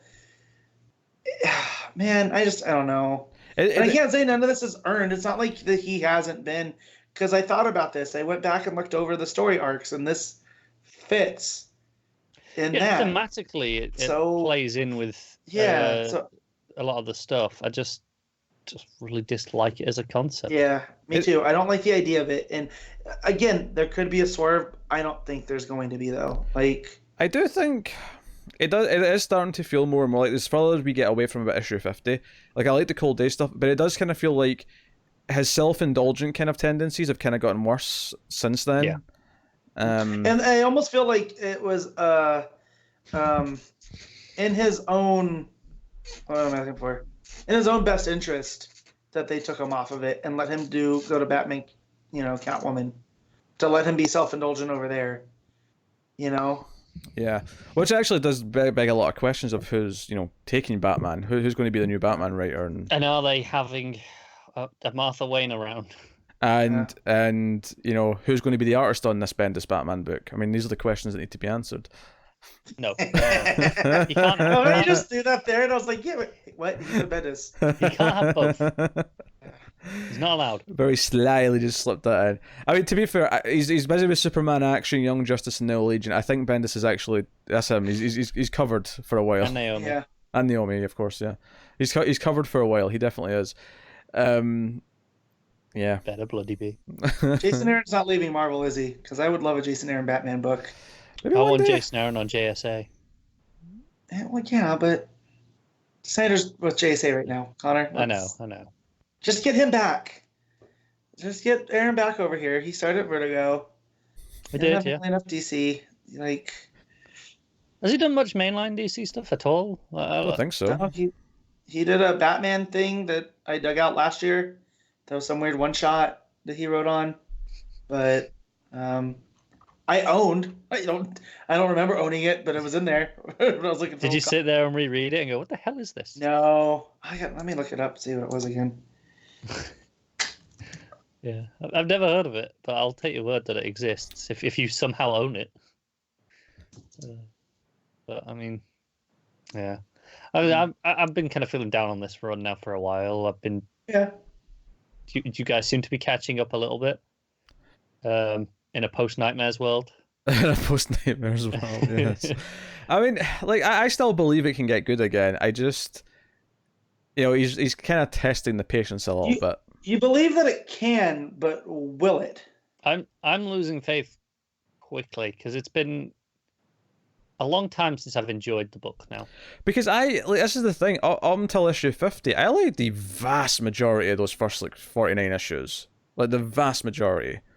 I was a big spokesperson for that first half of the run. 2 points in particular I didn't really like. But honestly, it was right at the end. It was the Booster Gold stuff I wasn't that keen on. The time travel stuff. Yeah. But Rooftops, City of Bane, or whatever it was called. Those first 3 arcs were really good. Yeah. All the stuff came after. All the build up to the wedding outside of the actual gift bullshit with Booster Gold. I liked all that stuff. Minus the Ivy story. Maybe minus the Ivy story, but that was like a 3-issue misstep, right? And it was back to being solid again. That's the sort of thing where I can forgive that. That length of a problem, it's like okay. Oh, and it's not indicative. War Jokes and Riddles, of course, is the other big one I've not mentioned. Yeah. Okay, so the Jason Aaron thing was the Joker's Asylum Penguin. So they did this Joker Asylum anthology where a creator had a different, it was a weekly event because there was a 5th week. So it wasn't an event, but a weekly. So Joker's Asylum, 2-page Joker's Asylum. It was a weekly market employ to sell comics. Yeah. And so it was Penguin, and I had all 5 of them because of course that was my only buying DC days when that came out. Naturally. But yeah, if I remember, it was pretty good. I'm gonna go read that later. Yeah, Joker's Asylum. I'm assuming it's on DC Universe because they have a lot. They have it available to buy on the DC website because I pulled it up. So I'll be surprised if it's not on there then. Yeah. Yeah. So. Yeah. I guess that's from Batman. July 9th, 2008. That was the lead up to Dark Knight. Sure, that's why that was there. Yeah. Did it have a banner on the top? Nope, just Joker's Asylum. So I might have. But yeah, that was the one that I pulled out. I think I brought it, but I didn't have him sign it. Just because I had a lot of Thor. A lot of Thor to get signed. Yeah, I bet you did. All right, I guess that's Batman. I don't know if we've got much more else to say specifically about the book. What are you giving it, Matt? Really good art, though. I'm going to give it a 5.5. 5.5? Okay. Which is very different, of course, from 5x5. Yes. All right, Faith, calm down. Faith. What Oh does that yeah, even mean? 5 by she was 5? on the hit television show Buffy the Stop Vampire encouraging Slayer, him, Matt. wasn't When we get a chance to talk Eliza Dushku, I'm gonna not. I'm gonna indulge him. I do quite like her. I'm with you on that one. Yeah. Dushku gets She's- the approval. She's the person that was dating a player on the Lakers, and when they were playing the Celtics in the finals, because she's from Boston, she wore her Celtics jerseys. She was dating Rick Fox, playing in the game. Me and Pete have no idea what this means. No, none of it. But Sports, just people get it. Okay, they're huge rivals. Okay, she's from the town, right? That's playing against her boyfriend's team, right. and she wore her hometown team stuff while supporting him. So this was the Celtics their- versus the Red Sox, right? I just don't make sure I've got this No. right. No, you're in the right city though. I know that was why that was a good joke. I was intentionally Yes. picking the wrong sport. See like that. There you go. I can name like 3 baseball teams, and one of them is the Boston Red Sox. All right, name the 2 others you can name. LA Dodgers and New York. Oh no, it's basketball. Hold on. Oh god, I know the New York team. Damn it. There's Apparently 2. you don't. Chicago Yeah. Cubs. I'll just say Chicago Cubs. There you go. Okay. I'll do that to be safe. But You know, I wear an Angels hat a lot. That wasn't one of the teams no. that he named. Yeah. What's New York's team? Remind me. There's the Mets and the Yankees. The Yankees. That's the one. Yeah. How many hockey teams can you name? Yours is the Knights. Okay. Anaheim Ducks. Okay, there you go. How'd you not got that one? And I think that's where I tap out, man. Yeah. No, that's fine. I was hoping you would lead with Ducks. Yeah. So. No, you give me shit for you not getting the hat in the other one, but Yeah, the Knights. Go Knights, go. Okay. That's such a weird American thing, though, isn't it? To name the teams like that. Yeah, because your guys, I don't like your guys' way. So, Like, a lot of our team will have they'll have nicknames. yeah, but- I like the Gunners. The Yeah, Arsenal. Yeah, you got Spurs like for Tottenham. yeah, Red Devils for Manchester United. My team of the Sky Blue Army. I never heard Yeah, of. but I had never heard of any of these nicknames. Which is hilarious that when J.K. Rowling did the Quidditch book, she gave them American style. It wasn't Puddlemore or Puddlemere. Quidditch club. to be fair, the one sport that does do that to some extent is rugby. Yeah, So I would incline that she took that. that from makes rugby sense. for That makes Quidditch. sense. Yeah. You Give got me some rugby. oh God. Oh. Give me some rugby teams. You got there's like the Bears, Okay. like Lions, stuff like that. Boring Just like, ones. yeah. Boring yeah. stuff. I mean, we all have. Hold on, those. what- I like. What are the you really specific. what are you saying the general British way of doing it is? I'm confused here. It's Just the name of the town or the city. like, and then football club or United or like you have Manchester FC, right? Or yes, Manchester you have City. Manchester City and Manchester United. Right. The London area is the only place it gets murky because there you've got Arsenal, Chelsea. It's more Right, after the but- areas. And correct me if I'm wrong though, but they are specific areas. Yes. So that's why Arsenal and Tottenham are rivals because they're close. They're the city rival team, and same with Chelsea and who's the other London one? Because it's Chelsea, West Ham. maybe. I don't know. Because it's But like teams that have two things usually have like one is like Manchester City, and then there's United. Whereas right. Birmingham have Birmingham City, and then completely random they've got Aston Villa. Oh wow. Yeah. I didn't realize that was a Birmingham team. Yeah. Because they're Aston Villa. Yeah. There's also don't you have also a Crystal Palace? Yeah. I've got team? Crystal Palace. Yeah. So, but no, the American soccer teams are starting to do that now, to where LA have LA Football Club, but then they also have the Los Angeles Galaxy. So Yeah, we don't really give them names like you do. Yeah. Like so it's a bit weird. I don't care about any of this. It's more interesting than this issue of Batman. Rate it, Connor. It's a 4. I love how all that happened in between Matt rating it and Connor rating it. That was the gap where that stupid conversation sprung up. I'm going to go same as Matt, probably 5.5. I think that's fair. All right, so I'll take it. Justice League issue 26, James Tynion the fourth, writing with Jorge Jimenez on the art. Can we just talk about the fact that this is basically more of a Tynion run now than it is a Snyder run at this point? It's kind of 50-50, isn't it? The stuff that I tend to like more than dislike tends to be Tynion. It's weird because I didn't even look. I just thought this was a Snyder issue. Yeah. Should also point out it's Javier Fernandez on art. Fernandez, yeah. Yeah. Yep. Oh, I've not changed it since the last issue. That's my bad. And also, these are no longer Legion of Doom issues, right? Like, that was the original plan. The cover might have implied that it was.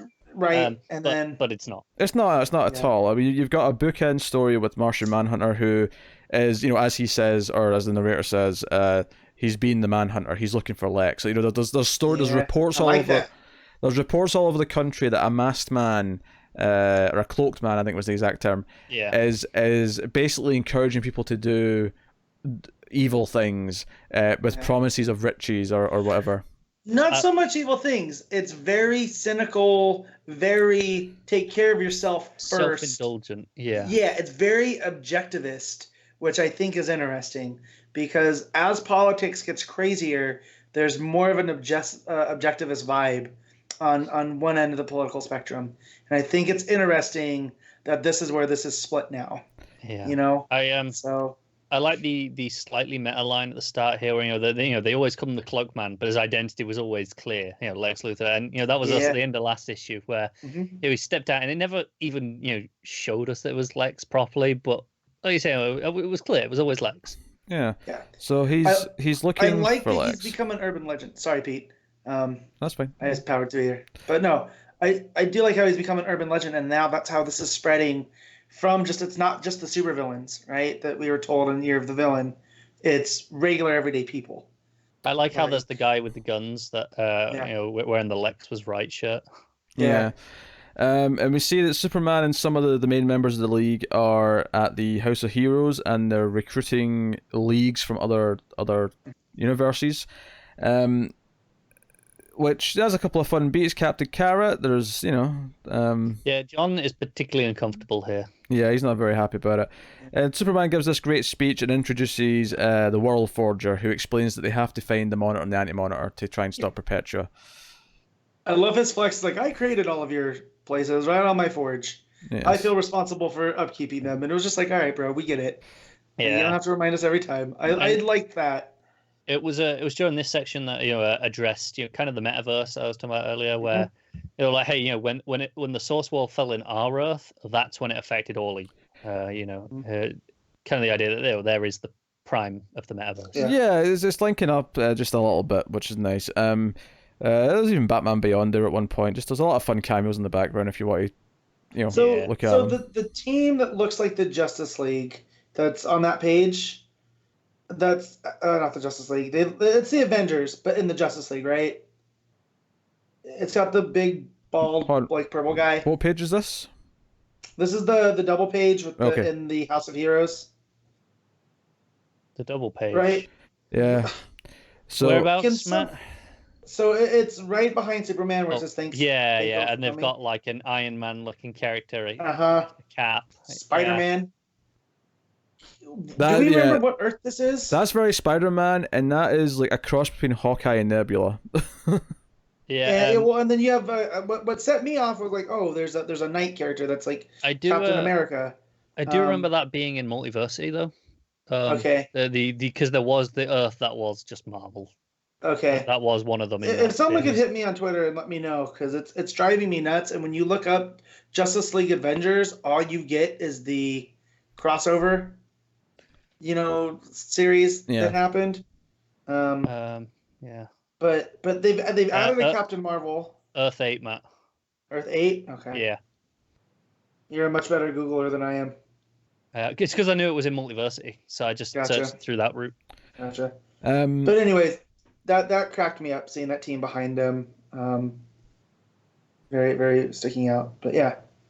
Yeah, we most of the issue though, once we get past that, outside of the ending when we come back to Martian Manhunter, is actually Mira and Hawkgirl going through the Hall of Justice, and we see that they have recruited a lot of other members to do various tasks. I will criticize the art just one touch. There's a joke at the bottom of the first page with them, and it's meant to be this kind of like aggressive joke where Kendra's like, I'm going to kill Jean because he's not answering my calls, and she's kind of complaining. And at the bottom of the book, Mira's like, oh, I don't believe you're going to kill Jean, and she says, you don't think I know how to use a matchbook? And she's got this really angry face on, and that's a good joke. I do think the art actually plays it too serious.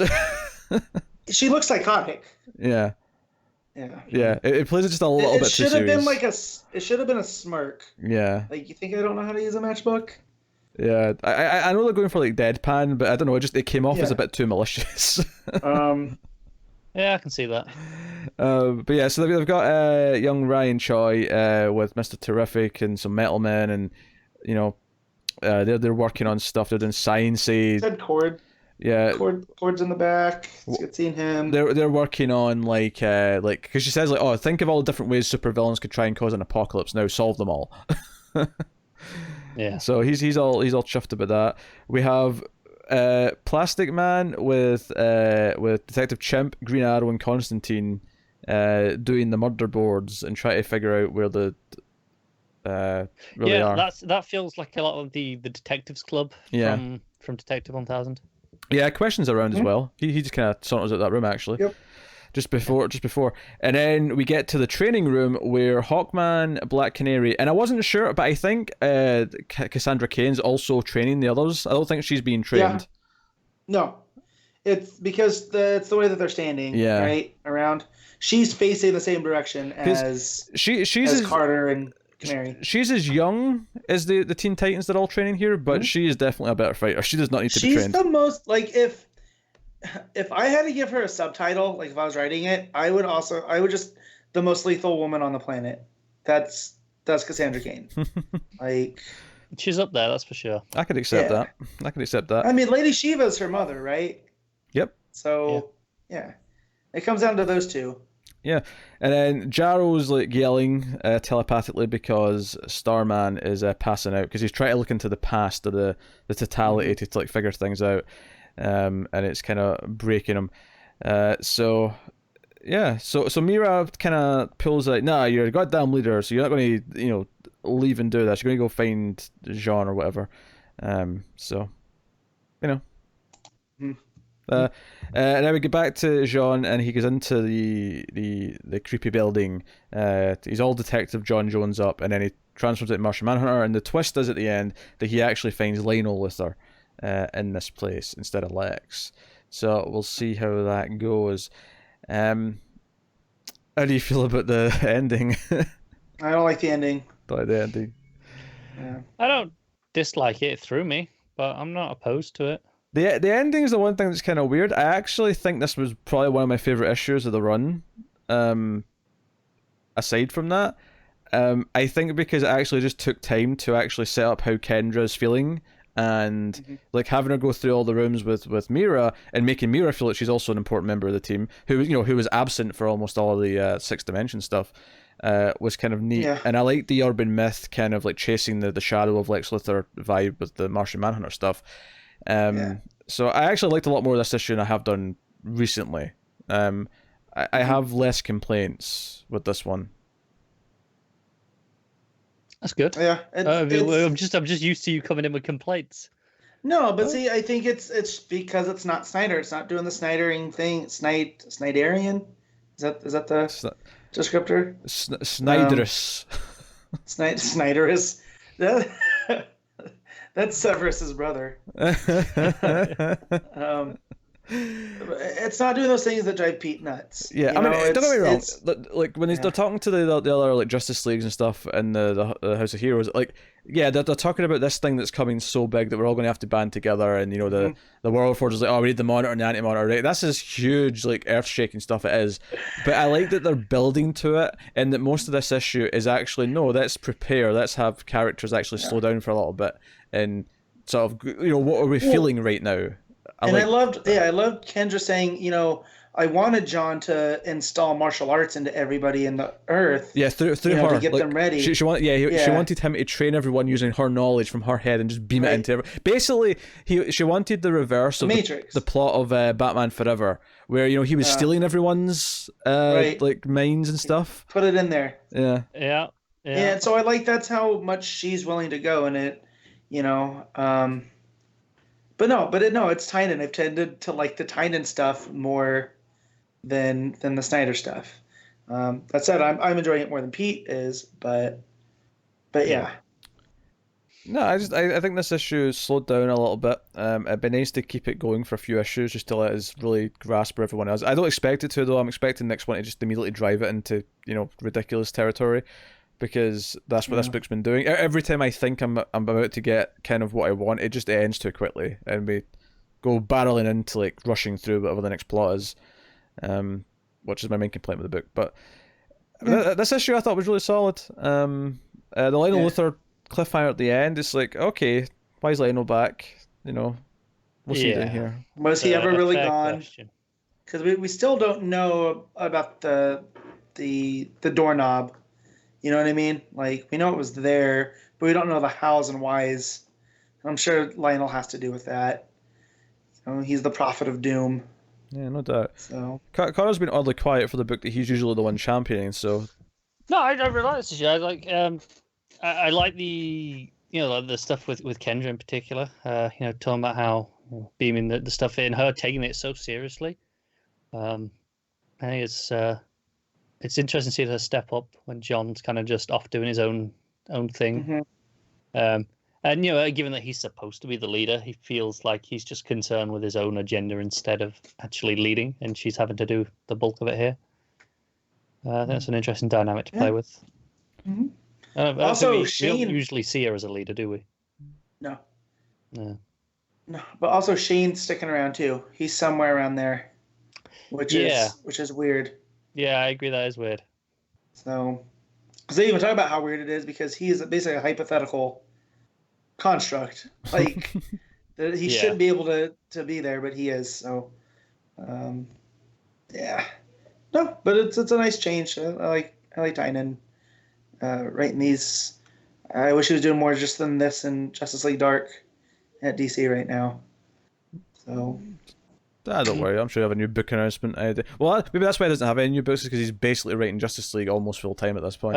No, he did. I think he just announced a creator one. Yeah, which I had to look up because there was a funny back and forth between him and Tom Taylor. Tom Taylor, what? Yeah. About, he goes, "Man, Taylor, you're dark." He goes, "Excuse me, I'm not the one who named my new book. Something is killing the children." Which he did a nice plug there. So yeah. But yeah, but it's only a 5-issue mini, Oh, is it? Yeah, so it's not like it's an ongoing. But yeah, give me more Tynion. His detective run, like, I'd always liked his backups and whatnot over in Batman, and but you give me more of him, DC, please. Yeah. All right, Matt, what are you giving it? I'm gonna give this an 8. Connor? 7.5. I'm also going to give it an 8. So there you go. I don't like this. This is Justice League. What just happened? How He's did gonna I make come you down throw a below Hail us? Mary. How did I come down below Pete on Justice League? What just happened? I don't know.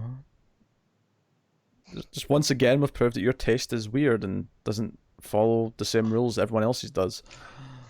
There was also a question Pete missed that I sent, and I'll bring up now, because my question to the show was, why is Connor the best at being the worst? And this is right here. This adds to that conundrum. He just is. He just does, yeah. No, Connor isn't, except he is now. So. I'm surprised Pete skipped over that question. Me too. Because it wasn't a listener, it was Matt. Yeah, and it would have been a great comedy. Well, it's been brought up now, right? I mean, it's not like we have to. And I was waiting for Connor on this. It was either going to be this one or the next one that I felt like I could bring it up. Moving on then, swimmingly, one might even say, to Aquaman. Issue One should not say if it makes Matt laugh like that. 49. Kelly Sue DeConnick. We're writing with Viktor Bogdanovic on the art. So this issue had a bombshell in it. We found out something that happened just before Aquaman, quote unquote, died. Is that Mira is with child. Yeah. Oof. So, for people that are unfamiliar with the history of Arthur and Mira, this only adds to that quilt of continuity here, because originally they had a child that was meant to be an heir, and I think Orm was responsible for the death of the child. I think so, yeah. Classic Orm. Yeah. So when Blackest Night came around, Johns hadn't forgotten that, and when Mara becomes the avatar of rage during that story, it's brought up that no one ever asked her if she wanted children, and it became this big bombshell of her, being her own character. So then here, when we find out that she was pregnant, and that not only did Arthur survive the battle of Drowned Earth and was laying low in Atlantis, and we all thought that's how he ended up in the realm of the ocean gods, right? Mm-hmm. But Mara's responsible for his death that sent him here, as he's talking to the great shark. Mother Shark. Mother Shark, I don't. Damn it! Now that stupid song stuck in my head. There's a reason why I didn't say that, Connor. I just called it by a title. You didn't have to mention the song. But I wasn't ready for that. Were you guys ready for that? Oh no, I wasn't ready for any of this. And just the way that the issue was paced out, of basically Mother Shark being like, "No, here's your memories back." And we're finding out as Arthur is that she tells him that she's pregnant. He's like, "Oh no, this is what led to my upbringing. And he basically is going to take off, right? Like, I'm not ready for fatherhood. And he never erases anything like that, but he does want to leave and be on his own, which the implications aren't great. Like, it doesn't sound too hot, does it? No. That said, I fully believed him saying that his intent was, I need to go clear my head. But Mara takes this as, oh no, you're abandoning, and you can't do this. And she ends up having an outburst through her telekinetic, and it was this really nicely told story of she was an outsider. She's always meant to be an outsider. Aquakinetic, Matt. Thank you very much. Aquakinetic, sorry. But she was an outsider. She's from Zebul, and they were meant to be punished. So she was raised to hate Atlantis and kill Arthur, the rightful king, and lead an upheaval, except she did the unthinkable and fell in love with who she was meant to kill. And then through becoming Queen of Atlantis, which is completely unlikely, right? She's, for the Game of Thrones fan, she's like Aegon. Was it Aegon? Who was the unlikely, Connor? No, you're not a maester. No. There was a king that shouldn't have been king. That was the unlikely. That was Mara here. And now she fulfills her destiny of killing Arthur, although not in the way that we ever thought she would. Yeah. So Arthur comes back to the island knowing who he is. He's like, "Call me Arthur," and he's like, "I need to go home, like now. Like my time is done here." But the final page shows Mira collapsing and needing medical attention. Which I take was the right after this happened, right after Arthur had died. Yeah, I thought so too. So one would venture that maybe she's not a child now, or maybe when we do see her again, bringing up she's with child. I feel like that's something you're setting up to do in the run. However it ends, I feel like it's something that Kelly Sue is going to play with. This idea that the outburst she just had was so powerful that it's also knocked her out, and they're having to drag her off. I think what's bad about this is that it's actually a little bit too Heroes in Crisis and concept with the Wally burst. A little bit, but I like it here for what it does with. I like it more than the Wally stuff. Oh, this is because it better. felt like- Don't get me wrong. Yeah. This is better, but I'm just in talking about what this is, like, where she just has this Yeah. outburst of emotion in it, like, Right. kills Arthur. Well, worth noting, Yeah. everyone thinks he's dead already, so right. so they won't be looking for a body. There'll be no blame on her for having killed someone. Right. And this whole talk of her being like, well, they're going to want me to marry, and of course they're not going to marry you, so how's our relationship going to be? Because she's like, I want to be with you, but... And he's like, well, just don't listen to the widowhood. She's like, but it's not that easy. See, this is why you can't be king. And I liked all that stuff. I liked that it's pulling from, what we already know. Yeah, even before that, there was a lot of nice sweet talk between them. They were kind of flirting, and then, they're in a good place, and then it gets kind of serious. And Arthur's like, no, just don't listen to them. Tell them no. just do that. So, no, it's interesting. I loved this issue. If you can't tell how glowing I've been on it. Like, this Kelly Sue has reinvigorated my love of Aquaman. Like, it was around, right? Like, I liked a lot of what Abnett did, and I left and came back. But here I'm like excited to read. Like, I loved all the old god stuff and what she did there, but here now with the relationship with Mara, and how long has he been gone now? Like, that's the question, because we kept seeing the what was it, the cutbacks to Mara, and that puts those in a whole new. It felt like a couple of months. Right. Yeah. So, like, oh man. Yeah. What's he heading back into? And it does end with saying next time Black Manta returns. So the question is, how long does a Zabellian pregnancy last? That's a good question. I don't know.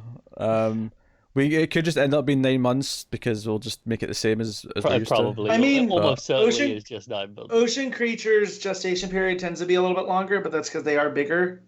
Yeah. So So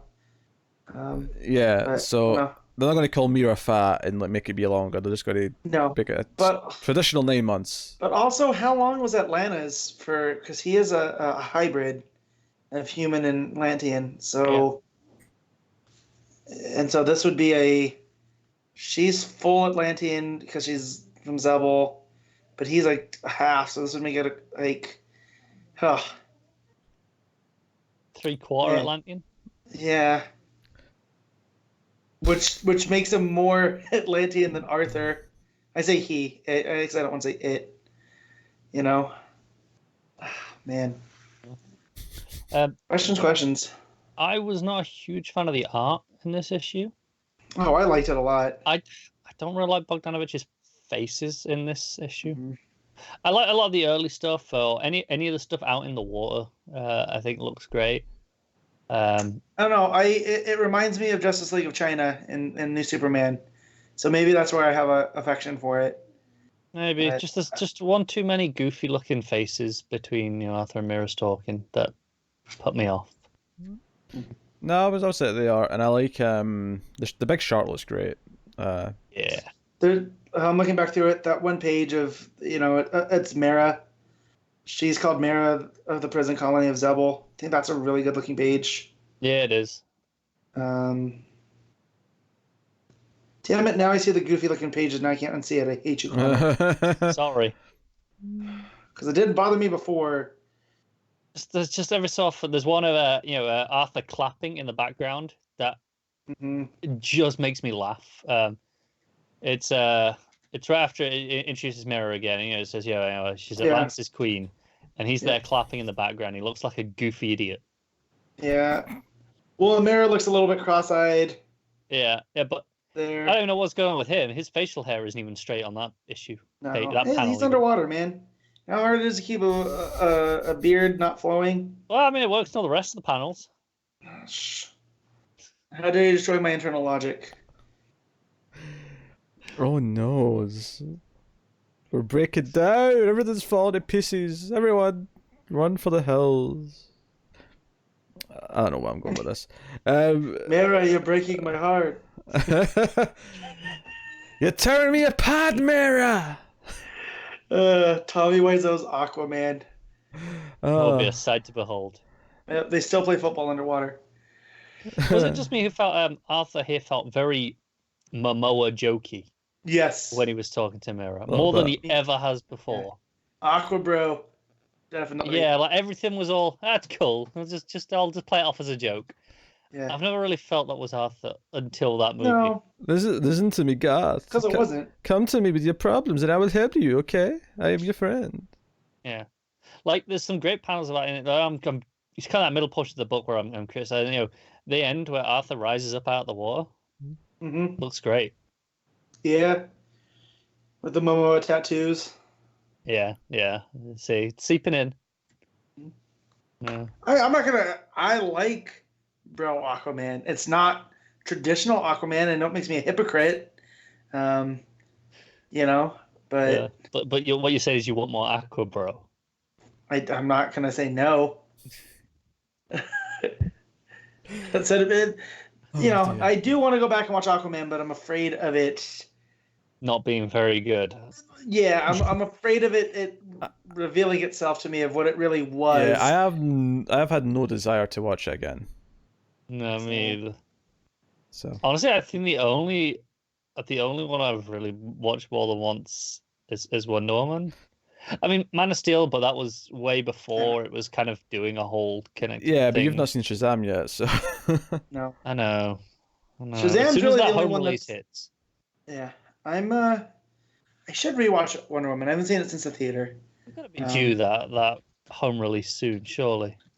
Yeah, no, it's out soon. I think it comes out in July. I've never seen Hopefully. an ad for it. I mean, that's not too far. Oh yeah, digital July 2nd. So I'll be watching Boom. it in like 2 weeks, assuming I've Yeah. got time. that's Yeah. a pretty big assumption. It is. It is with our schedule. Oh, so many TV shows on. Anyway, that's Aquaman, I guess. Yeah. I think the best thing I could say about it is that the emotional beat of the reveal that she's saying she's pregnant, and honestly, Arthur being kind of a dick with him wanting to just run immediately, kind of hits a little bit, and it makes you, Yep. you know, it makes this That like said, it makes this relationship a bit more murky, which is interesting from a drama Yeah. point of view. that said, I understand where he's coming from of the need to flee because he doesn't know how to process it, you know, and that, you know, what that causes with her, you know, and like Pete just said, it makes it that much murkier of their relationship. So, but yeah. Insert Mark to show that. Yeah. Are things getting? I just want a photo. I say a photo, but like a art of Mark on a stick that I can hold up anytime things get murky. Things are getting I murky. want Mark giving a thumbs up. Is it murky? So dumb. Oh, I was talking about a film with Hilary Swank in it yesterday, and I started making As you do. swanking puns. I was like, "You just got swanked," and then eventually I said, "I want a movie with her called The Shaw Swank Redemption," and I thought that was a quality joke. I hope Tara slapped you down for that. Essentially, yes. Good. I'm a little proud though. I'm gonna lie. Anyway, that is Aquaman. What are you rating them at, I'm gonna give it a 9. I really enjoyed this one. Connor? It was a 9.5, and then Connor pointed out the art, and now I'm mad. Sorry. 7.5. Knocks it down a half point for me. Would have been an 8. Sure. I would give it an 8. I think it's a really good issue, which does a really neat job of taking you through this kind of roller coaster. Because I was almost worried it was going to feel a little bit too. We're just kind of like summarizing the relationship, but this scene went from okay, this is why they're great together, to some genuine like sort of oomph and like, whoa, what did you just say? And then but then both of them kind of like going down this path of this darker side, and it's like, okay, how are we going to resolve this? Like, how are we going to talk about the fact that? And my guess right now would be that someone actually did something to Mira to make her more potent, so that Mira didn't just do this out of willing, because she can control her powers. I'm expecting to find out that someone drugged her or something like that, and that's, you know, why her powers were turned up to 11, kind of thing. That's my guess right now. I kind of hope not. I hope it's more interesting to me if she just lost control in the moment because of emotions and hormones. Has Mira ever been that type of character though? Some pregnancy hormones thrown in the mix. Okay, yeah, maybe the baby's the Antichrist. Yeah. Yeah. All I can think sorry. of is knocked up when Seth Rogen goes, "Fuck you, hormones." Not Allison, hormones. I just happened to glance up at whatever page I was on and saw another proper goofy face, and it made me laugh. It was him going, "Oh, yeah, I love you. Of course, I love you," and he's got the goofiest face of maybe the entire issue on him, and it just killed me. Don't look at it, Matt. I'll just upset you. Yeah, no, I'm not. I know Pete. Actually, I could see him not flicking through when I was pointing this out, but usually he does. Just he doesn't want to see him. He doesn't want to. I don't have to have my illusions shattered. It's fine. But that actually wraps up. If I can speak properly, that wraps up the new books this week. But we do have a few more books to talk about because every month on patreon.com/MailFuzzTV, some of our patrons pay at the higher tiers to make me and Connor read some books of their choosing once per month. And we're going to do all of ours. Connor's got 2, I've got 1, so we're going to just alternate. Connor's going to start off then with Red Hood Outlaw issue 33, Scot Lobdell writing, and you can tell us who's on art. I think it's still Pete Woods. Yeah, it is. Still Pete Woods. Yeah, we're picking right where we left off. Jason's still in the casino. He's running it. Penguin's locked in his own panic room, but he can't hear anything because, Jason's a dick and is putting all the sound on loud, so he can't hear, just random music. Bunker's still, running his security and stuff. But the casino gets attacked by the 5 aces. There's only 4. Yeah, I know. What the? I don't know, but there's 5 in this. What's the 5th one? I don't know. There's 2 clubs. By the look of it, I can see a heart and a diamond, a spade, and I can see a club. Oh, and then, actually, that might be a kid. That might be one of the kids because it's got a club. Oh, it's got all of them on it. So no, it's not. Never mind. Oh, so it's like a super ace, but it's all the card suits. Yeah. At first, I thought it was just the club and the spades because they were the 2 black ones. Because it was, all the symbols were in black. Yeah. So I thought, maybe it's their kid, and it's combined. But then I realized, no, they've got all the symbols on there anyway. So I don't know. They work for the Penguin by the sound of it, and they were like, "Hey, we haven't heard from the Penguin in a while. We should probably go and check it out." Royal Flush Club is the Royal Flush Gang is gonna show up and get them for gimmick infringement. It's a tough war between them. You guys didn't even do it right. You wanted 5. Pick something with 5. 4 of a kind. A Royal Flush beats a 4 of a kind. Yeah. But the sisters Sue, who have been all employed by Jason, that was the whole last issue, show up and fight them. That's a good chunk of the issue here. Now, apparently, an old girlfriend of Jason's, I think from the first volume of Red Hood during the new 2 shows up, called Isabel. I never got that far, clearly, because I have no idea who she is. Some blonde woman who seems to know who he is, seems to know all about the killing. But the leader of the Aces, who is the one with all of them, breaks off. The rest of them fight the other gang, and then he comes to find Jason. And Jason's running off with Isabel, trying to get her safe, and Bunker shows up and makes some fancy bricks and gives her a little escape room to get out of. And then gives Jason a briefcase which has his Red Hood outfit in, with a crowbar and a sword, because apparently he needs both. So he has a fight with the lead ace, and leaves it in a pile of dust. There was like a smoking pile of ash, and then a sword and a crowbar just planted in the floor in this pile of dust. Yeah, it's not a very good issue. It went relatively quick because about half of it is just fight scenes, which are perfectly fine. Not Wood's best work on them, but I mean they're all right. And then it ends with the end ? Not even close. And I'm like, oh, for God's sake. Okay. Matt. Oh, Jesus. Sorry. No. So what happens when I'm going to talk about He Who Must Not Be Named? Yes. Apparently the 5 aces are club, diamond, heart, spade, and leader. Leader. Okay. Good to know. He was like, just give me something to do. Fine, you be leader.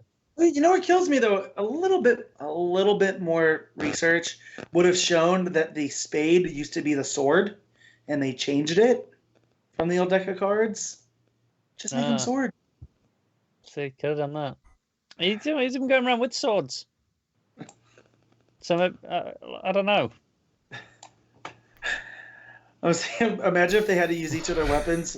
It is kind of terrible. Like spade has like these kind of size, but they've got big, huge spades on the end.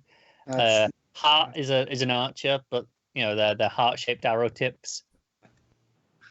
It's terrible. Please tell me that the club uses a sandwich. She uses a big axe. Couldn't you give her a shillelagh? He gave her an axe. Yeah. Shillelagh's or you know, or just a club. Yeah. That's what I mean. Make it something cool. I'm sorry. You know, I tell you about on the previous page, it looked like size. It's not. It's actually an extendable staff that that Spade has with just a big spade at the top of it. So stupid. It's terrible. I can't even see what Hart uses. That cover is terrible too, because I just pulled up the issue to find out what these 5 aces. That is an atrocious cover. Cover is atrocious. Yeah. Yeah, that is really bad. I've never wanted to punch Jason more in my life. That was a Cully Hamner cover.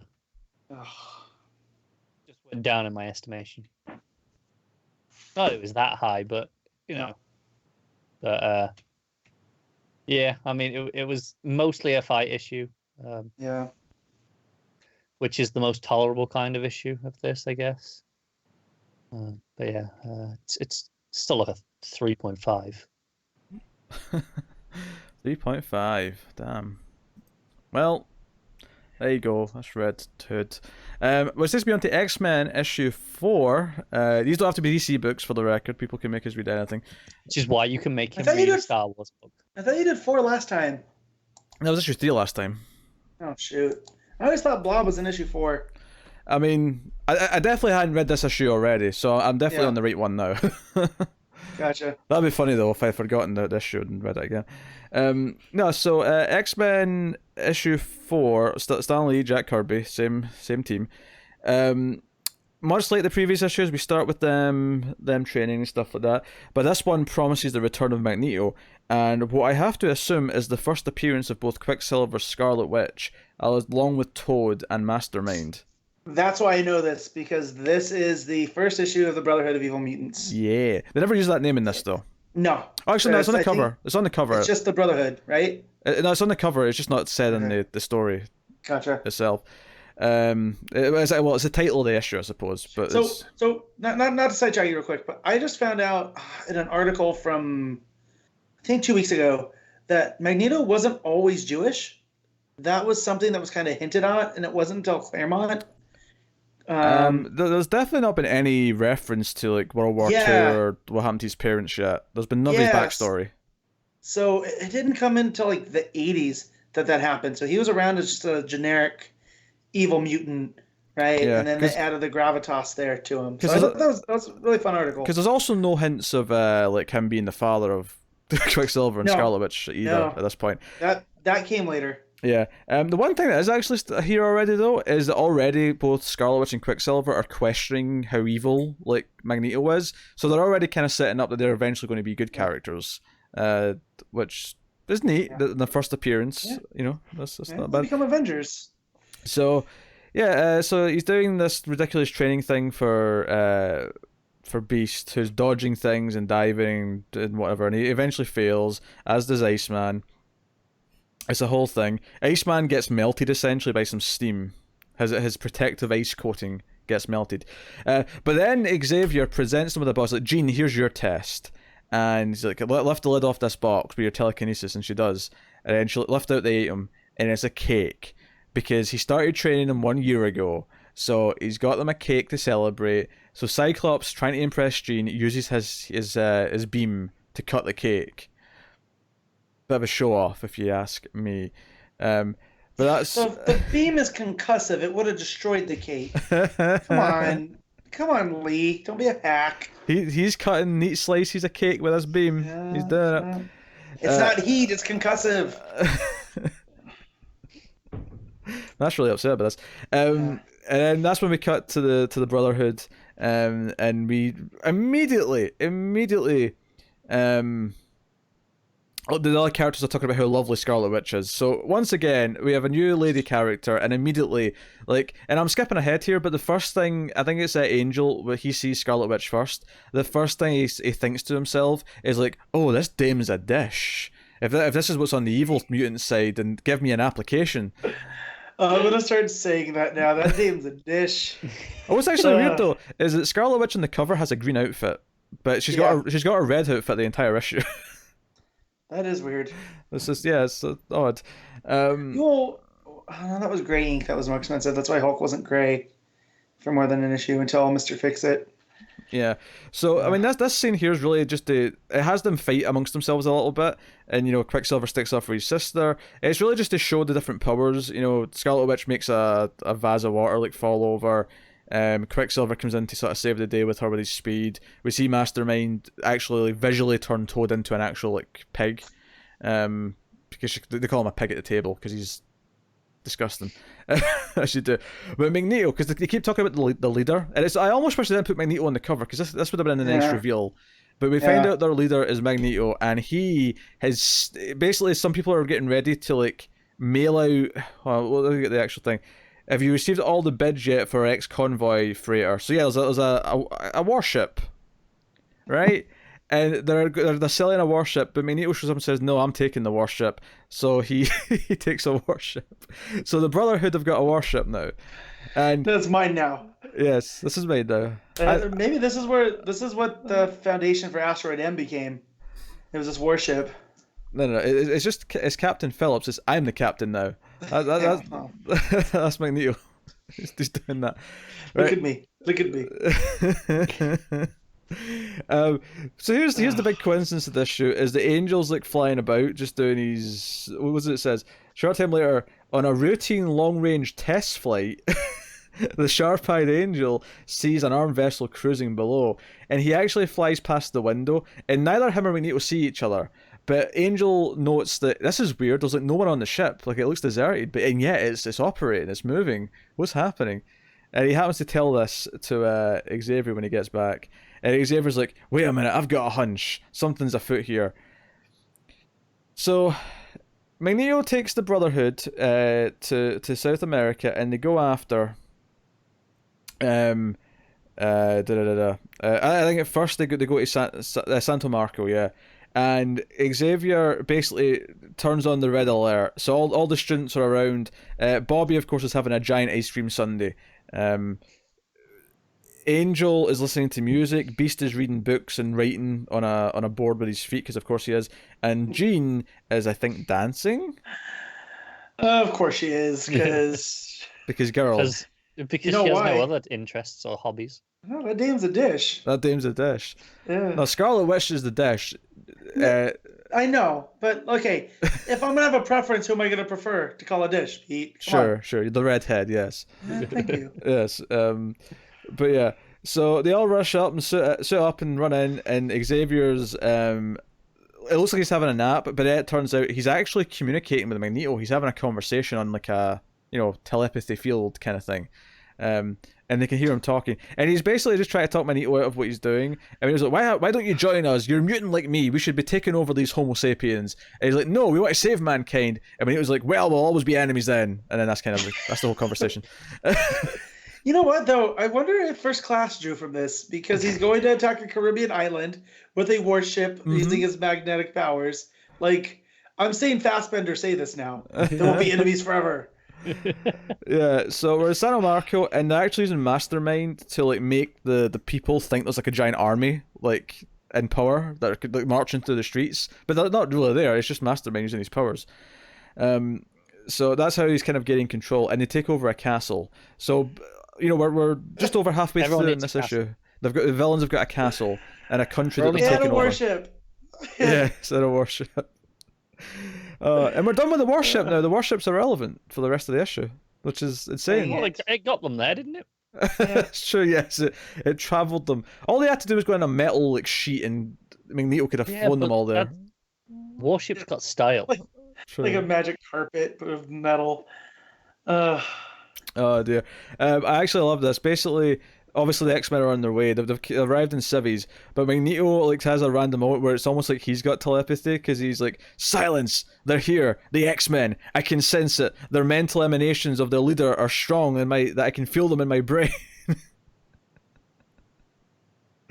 jeez. So we get a sort of an extended sequence of they're all trying to storm the castle kind of individually. Beast is sneaking up a wall and grabbing some guards, and Mastermind uses his powers to make Beast think that the wall turns to like just like slippery glass, which is weird because he's already got a grip. I would feel like he'd still have a grip of whatever he's holding, but whatever. I'll live with it.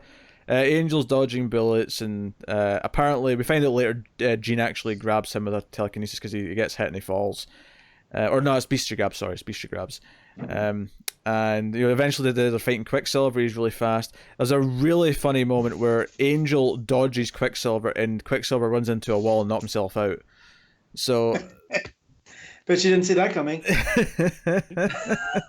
So Scarlet Witch is not happy. She throws some things. This is where we get the wow, what a dish! If she's an evil mutant, I want my application blank. This is Angel, right? This is Angel, yeah. Yeah, Angel's a real POS. Joe was funny. Actually, earlier on, I forgot he was called Angel because he walked in a room after he'd seen the ship, and Xavier was with Jean, who was like helping him with like lab experiments, and he said, Xavier said Angel. He said thank you, Angel, and I thought he was talking to Jean. I'm like, is he being creepy again?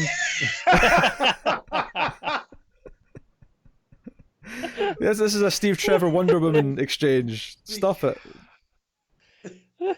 Because 60s. This is why. You know what, though? Not to sidetrack, but it's amazing that these became popular in the 70s under different writers, given what they were to work with. Like, Lee and Kirby, yes, foundations, but like, this is what passed for good comics in the 60s. So yeah, man. I mean, it's not bad. Like, it's still relatively enjoyable reading. I'm having a giggle at all these kind of things that have not aged well. I suspect you enjoyed it more than I did mine. Oh yeah, definitely. Well, yeah. Let's wrap this up, Pete, so I could hear more about Generation X. Yeah. Oh yeah, that's what you really want to do. Basically, Quicksilver grabs Cyclops from behind while he's using his beam, and he's uncontrollable, so he's just beaming all over the place, and he ends up hitting a generator, which basically sends like an electrical storm like coming through the room, and the villains have all like hightailed it out. But Angel at this point has been tied up, so Cyclops to like save them because they can't go through all the electric, essentially a lightning that's going through all the room. He blasts the generator so it goes flying out the castle. And it almost hits Iceman, but Iceman makes like an ice ramp for it to slide down. And then he uses like ice picks to like climb up the side of the wall. There's a lot of good use of powers in this issue, with the exception of maybe Jean. Although now that I've said that, the very next thing that happens is that three of the guys are now together, and Jean and Beast are together, and they're running down a hall. Are the Iceman, Angel, and Cyclops, and all of a sudden, like a shield and some like swords and axes that were on the wall in this castle come flying towards them. And one of them says, if I hadn't known it, I'd have said that was Marvel Girl. And then it's like, actually, he was right. She thought it was the bad guys coming down the hall, and she threw like axes at them. So. Yeah, and then there's a scene where they're running from like what do they call it? I think they say boiling oil. It's basically just like a wall of fire coming at them down the hall, and they're all running from it. And then there's a great panel of Xavier wheeling through the fire and oil, like he just wheels through it. Because it's actually not real. It's Mastermind who's making them see this. But there's this great panel of Xavier just wheeling his wheelchair through the fire as if he's like the biggest badass in the world. So I'll give shout outs to that panel. That was funny. So yeah, they all run up and get to Magneto and his men. However, they flee and they booby trap the door, and Beast is like, I'm going to go and bash this door in, and Xavier's like, no, I sense a trap, it's a trap, but Beast doesn't listen to him. So Xavier lunges himself past Beast to the door so that he will take the brunt of the blast. Xavier is like an action hero in this issue. It's actually kind of insane. So they're all, the villains are all escaping. Cyclops is going to try and chase them, but unfortunately, He's like, no, you have to stay back for Xavier. Notably, though, Quicksilver actually destroys the device that was going to destroy the city. There was like a nuclear bomb that Magneto was setting up. And Xavier's like, I'm still a villain, but I can't be killing civilians and all these innocent people. So, so he runs off. So this is actually the last page, and we end it in like a bit of a cliffhanger where Xavier seems to have lost his powers because of this blast that he took. I'm sure he'll get them back pretty quickly. But, I have what happens, but if you're going to read 5, then... Oh, we'll find it next month. Yeah. Because it's, yeah. Yeah. So Xavier's not got his powers, and it says at the end, leaderless, they're forced to fend for themselves. Can the 5 mutant teenagers meet a renewed threat by the powerful evil mutants? Don't miss their next great issue. So I think we're getting the villains back next issue as well. And if I look at the cover for 5 on the next page, it does indeed have them on it. So what's interesting to me is that's already some more continuity than I think I would have expected from 60s books. So yeah. I had fun reading that. I can't really complain, even though I was making fun of a lot of the things that have dated and whatever. But as the X-Men issue 4, it's hard to rate these because they're of a different time. I feel like from a book from the 60s, it's probably like an 8, but by modern standards, it's hard to judge it. So I'm going to try and rate it on its own scale because Silver Age. That dame's a dish. That dame's a dish. It's a rating in itself. Yeah, that dame's a dish. All right. Well, that does mean, dear listeners and viewers, that we have one final book, and that is Connor talking about Generation X, Scot Lobdell, and his reign of terror continues. Why don't you tell us who's on art and then talk about the book? Do I have to? Yes, you do. Yeah, what issue is this? This is issue 4, yeah. This is the issue that is the Holiday Spectacular. Oh, is it longer? No. Okay. No, I don't think so. No. I was getting ready to laugh hysterically in your face. Honestly, I was concerned when I saw that. I checked. I was like, is this longer? But it's not. So we're only getting his pages worth. Yeah, it's Chris Bachelo on art. That's right. Right. Where to start with this? This issue is narrated by a little gremlin thing, like a little gnome. That in an some elf, pages, maybe it's an elf. Yeah. I don't know. It's hard to say. Is there elves in Marvel? In some pages, right? So about half the pages, you lose maybe 25% of the space on the page because it just has a big stupid border around it.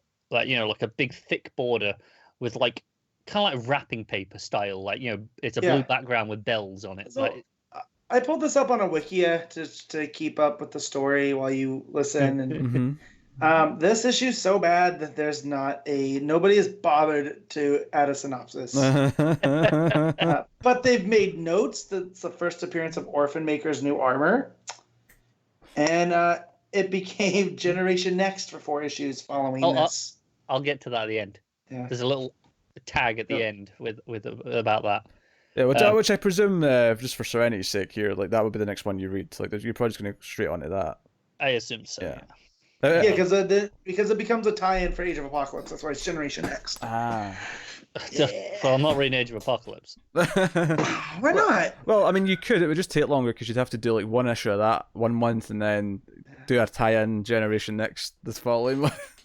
Yeah. So this issue is narrated by those little elf things, and what I mean by that is on those pages where there is that big thick border, they're sitting on top of the page, on top of the panels, inside the border, and leaning into it and narrating over the page.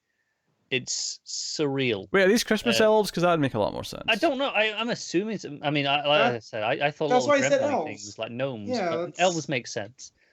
They're not always in Christmas outfits though. They're on the first page is dressed in a Santa suit, but in other ones they're just just in a hat and scarf. So sometimes they have to be in disguise. They have to be in civvies so that they don't get caught. Yeah. There's more than one of them. There's quite a few. So even before I start talking about it, this whole border thing is horrible because you lose so much space on the page. Yeah, and I tend to like Chris Bachelo or Bachelo, whatever you Yeah, pronounce I have it. no idea how you say it. Yeah, but, I do not like his work at all. okay. So I mean, in that sense, it's a small mercy that there's less less of it. art. Yeah, but it still feels kind of shitty to kind of no matter who the eyes is to kind of hide it away like But that. for the record, I like the art from Bachelo more than Connor does. I think his Spider-Man looks pretty good. I hated that. Yeah. But yeah, so the issue just opens with this. There's M, Skin, Sync, Jubilee, and Banshee are on they're on a road trip. They're out in the car, and the elf's just telling us their names, and they're coming up to like a police checkpoint. There, okay, and this is where we get our first. What's the name of the things where it tells you where it is? Captions? Yeah, no, but the specific one, it tells you the location, establishing panels. That's the word I'm looking for, establishing captions. So this one just says, just now, ? Somewhere in Maine. Stephen King. Yeah, I know. Goes for this issue. Yeah, so they're driving up to this checkpoint, they're trying to go through, and they're like, hey, Skin, get down. You kind of look dodgy. Don't want them seeing you. Because he's all grey and, doesn't look normal like the rest of them do. That's messed up. They're mutants, so their whole point is they're supposed to be welcoming. I know, but he's and being who they are. I know, but it's Banshee's like, hey, just get down, just get your head down.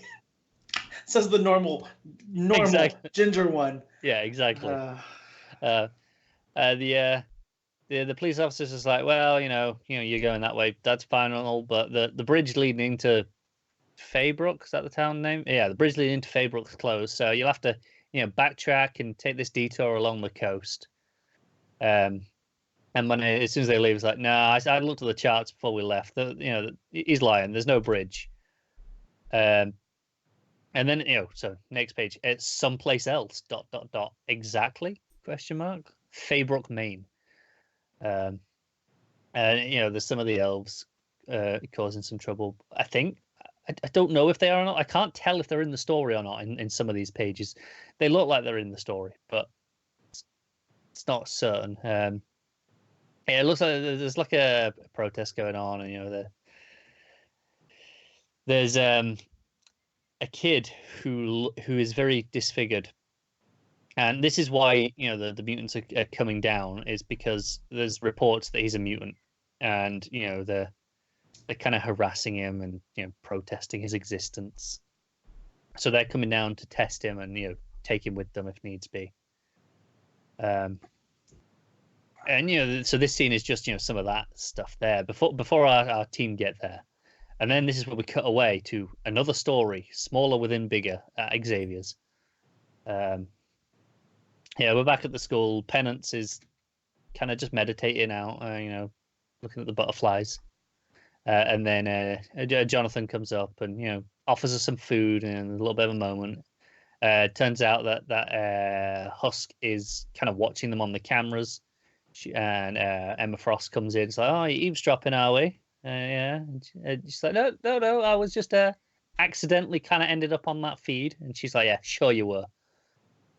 And then gives her a compliment by saying that she reminds her of her when she was younger, which I guess is a compliment from Emma Frost.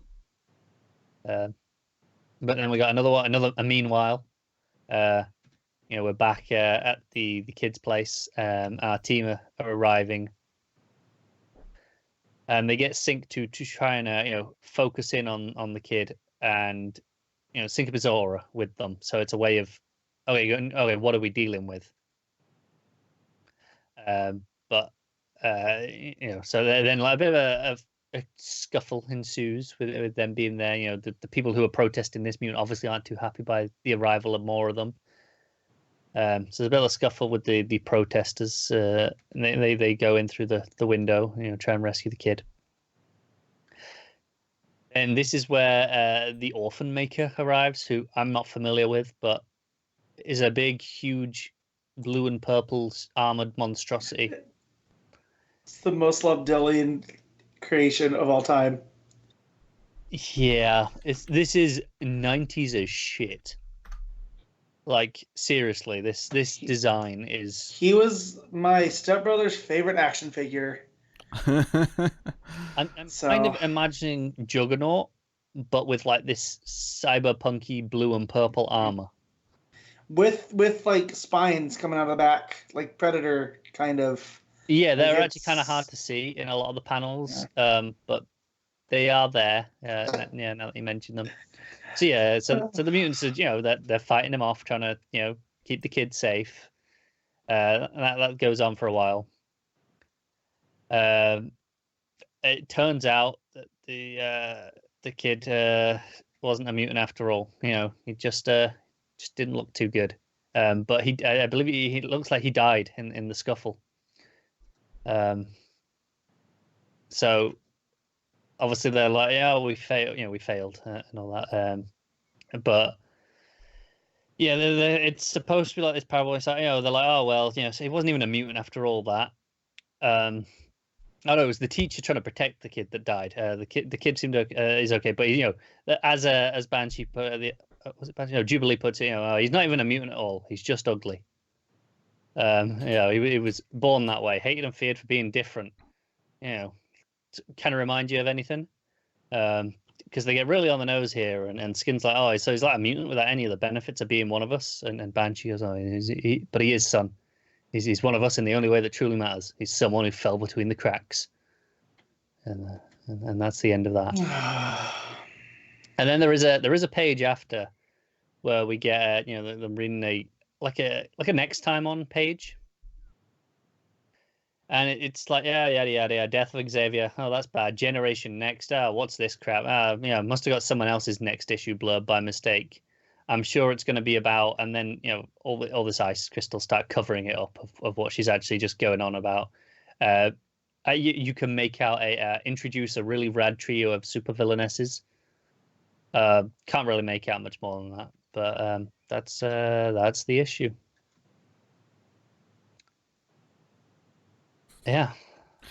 Excellent.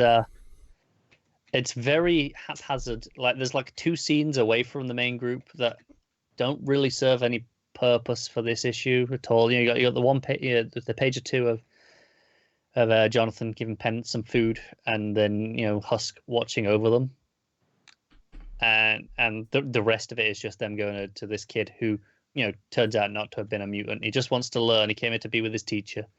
And then, gets attacked by Orphan Maker. The Orphan Maker, is that the name? Am I remembering that right? I think I am. It was something like that.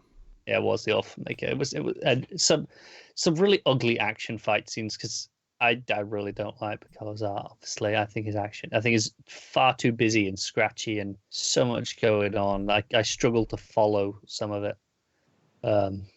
They tell me, oh, this kid's really ugly, and I just have to take his word for it at points.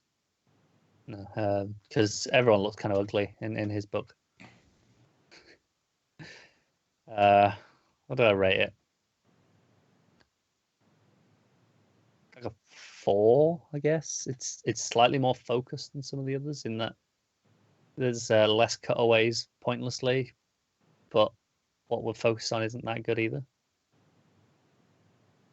All right. Well, I guess that's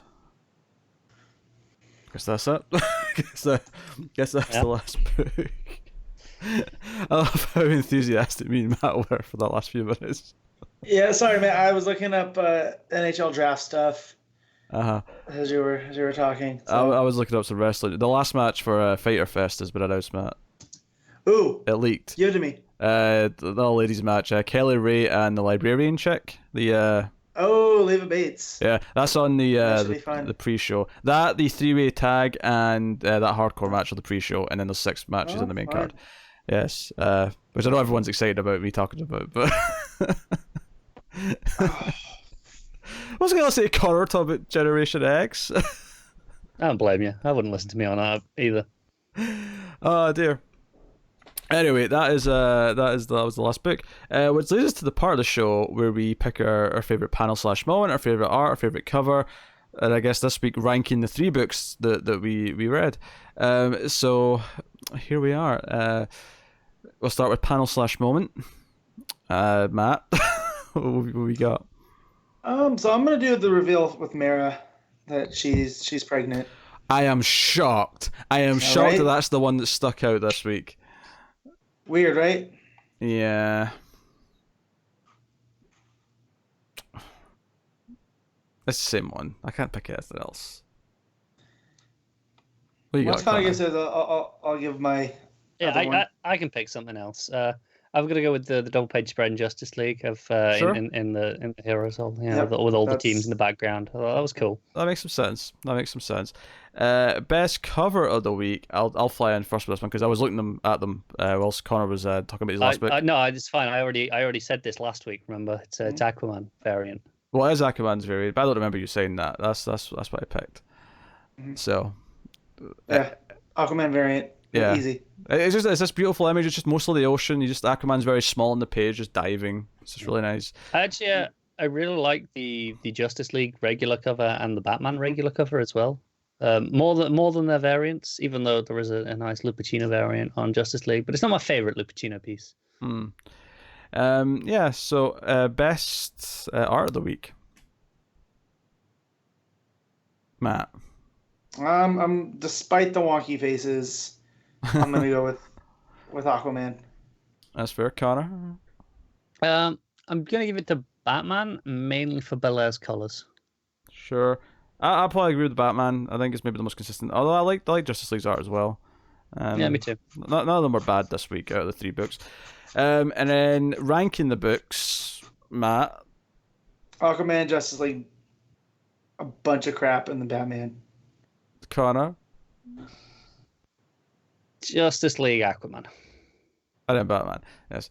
I will go Aquaman, Justice League, Batman. There you go. That's it done. And I did, and I tweeted last week. I set on a timer, Yeah. so people did get a chance to respond and tell us Instead their of looking favorite. at wrestling, you could put out your scheduled tweet while I was doing Generation X. I'll just remember to do it next week. It's fine. So yes, we got a lot of. Hold on, let me just 1, 2. Yeah. Absolutely everyone said Aquaman. Not a single soul said anything else. Talking super about Aquaman felt ethereal and real, romantic, personally scary and funny. Best post John's issue. That's quite a claim. That's quite a bold claim. I think he means abstract, not ethereal. Oh dear. At Glenn Reed's Comics, I'm going to cast my vote early for Aquaman 49. It was the best book of the week. Art was stunning, story was fulfilling, and that big reveal by Mira, spoilers, she's pregnant, which you should know this if you listen to the rest of the show by now anyway. Well, what an issue. This is a copy post from earlier this week. Yeah, no, he actually did tweet at us earlier in the week, but I'm glad he replied to that tweet because it's harder to find random tweets throughout the week. I can just click on the thread and see them all. At Mikel Factor just put in a screenshot of the proposal where he's like, maybe you should get down on one knee. I presume he says, Aquaman, my jaw hit the floor twice. I assume the second time was the pregnancy. Yep. And at Corey YNWA, Aquaman was great and best book of a small week. Purple Monkey Dishwater. So I was hoping one of you two would stroke. Yeah, I was hoping one of you two would get that last sentence. No. Was it something in the No. book? I don't remember Purple Monkey Dishwater coming up. I have no idea what that's supposed to be. He'll have to explain himself. This is just not on. But that is what people thought of the books this week. It was basically Aquaman 1 by everyone, except Connor, apparently. Which lets me tell you what's coming next week. So, I'm actually just looking at Diamond. I'm changing my system here. I'm just going to look straight at Diamond and go through them alphabetically. Oh, you mean like me and Connor have been doing from the beginning? He's joining a civilized age where now he doesn't miss things that Well, no. There, There is a downside to this. The downside is that I don't have them separated from what we cover and what we're not covering. It'll just be alphabetical. And Well, you can just go through alphabetical of what we cover and then go through again and go, oh, and these are out that we don't. Yeah, I'm not doing that. So out next week is Batman Beyond, which we don't cover. We got Batman Damned issue 3 finally. Sorry, stop. You've already missed the first thing in the alphabetical section. Oh, I scrolled down accidentally. Action Comics 1012 is out next week. You can look forward to that. You got Detective Comics 1006. You got Dial H for Hero number 4. You got Flash 73. You got Justice League Dark number 12. You got Martian Manhunter number 6. We got. We don't cover that anymore. Yeah, well, yeah, we don't, but Silencer issue 18. Which is that the final issue? I believe that's the final issue of Silencer. I think it's the final. Yeah. We have Cat. Don't sit in the keyboard. I'm just checking we're still recording because the cat's. If that cat went to school, it would not have on the keyboard. Yeah, Cat, you're still shit in a box. Yeah, stupid animal. Yeah. Silencer 18 is the. I'm kidding. Is the final issue. I'm just thinking now of yelling, "Your stupid cat, go shit in a box." I'm yelling that in traffic next time. The Terrifics 17 is out, and as is Wonder Woman 73. Notably, Naomi's still not there, which we were expecting this week, and it's clearly been pushed further down the line. So we'll see when that lands. But that's what's coming next week. So there you go. That's basically the show. We do have to tell you about a few things. Tell us you can support us, of course, by liking, subscribing, rating us on your podcast app of choice. Give us 5 stars. Let other people find us. You can support us financially by going to patreon.com/MailFuzzTV. where you can support us for as little as $1 per month, and keep the podcast coming and feel warm and fuzzy on the inside and all that. But and as far as promoting all the content, me and Car do television for the Multiverse, which is like the DC TV shows we talk about. We're talking about Krypton and Swamp Thing, of course, this week as well. Some old episodes. One of those things is better than the other. Yes. Also, we talk about some old stuff. We've been because it's a quiet season because the CW shows are all off. We're also doing episodes of Smallville and Gotham, and oh baby, they do not disappoint in their stupidity. So you can check out that should you wish. And as for something else, just completely random. Check out. Well, we mentioned it a lot earlier on. Screams After Midnight, the horror movie podcast with myself and the now infamous Tim. So you can go check out that. I like the idea that people had no idea Tim existed before this episode, and now he's just become a larger than life character already. Now people are going to go check out Screams just to find out if the reputation will be lived up to by the man. Yeah. But that is the show. This has been episode 160, I think. Yeah.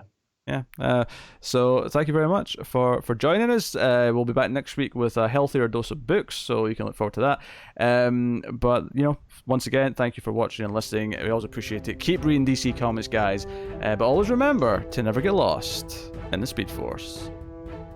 And also, long live the Legion. And cats are stupid and they shit in a box.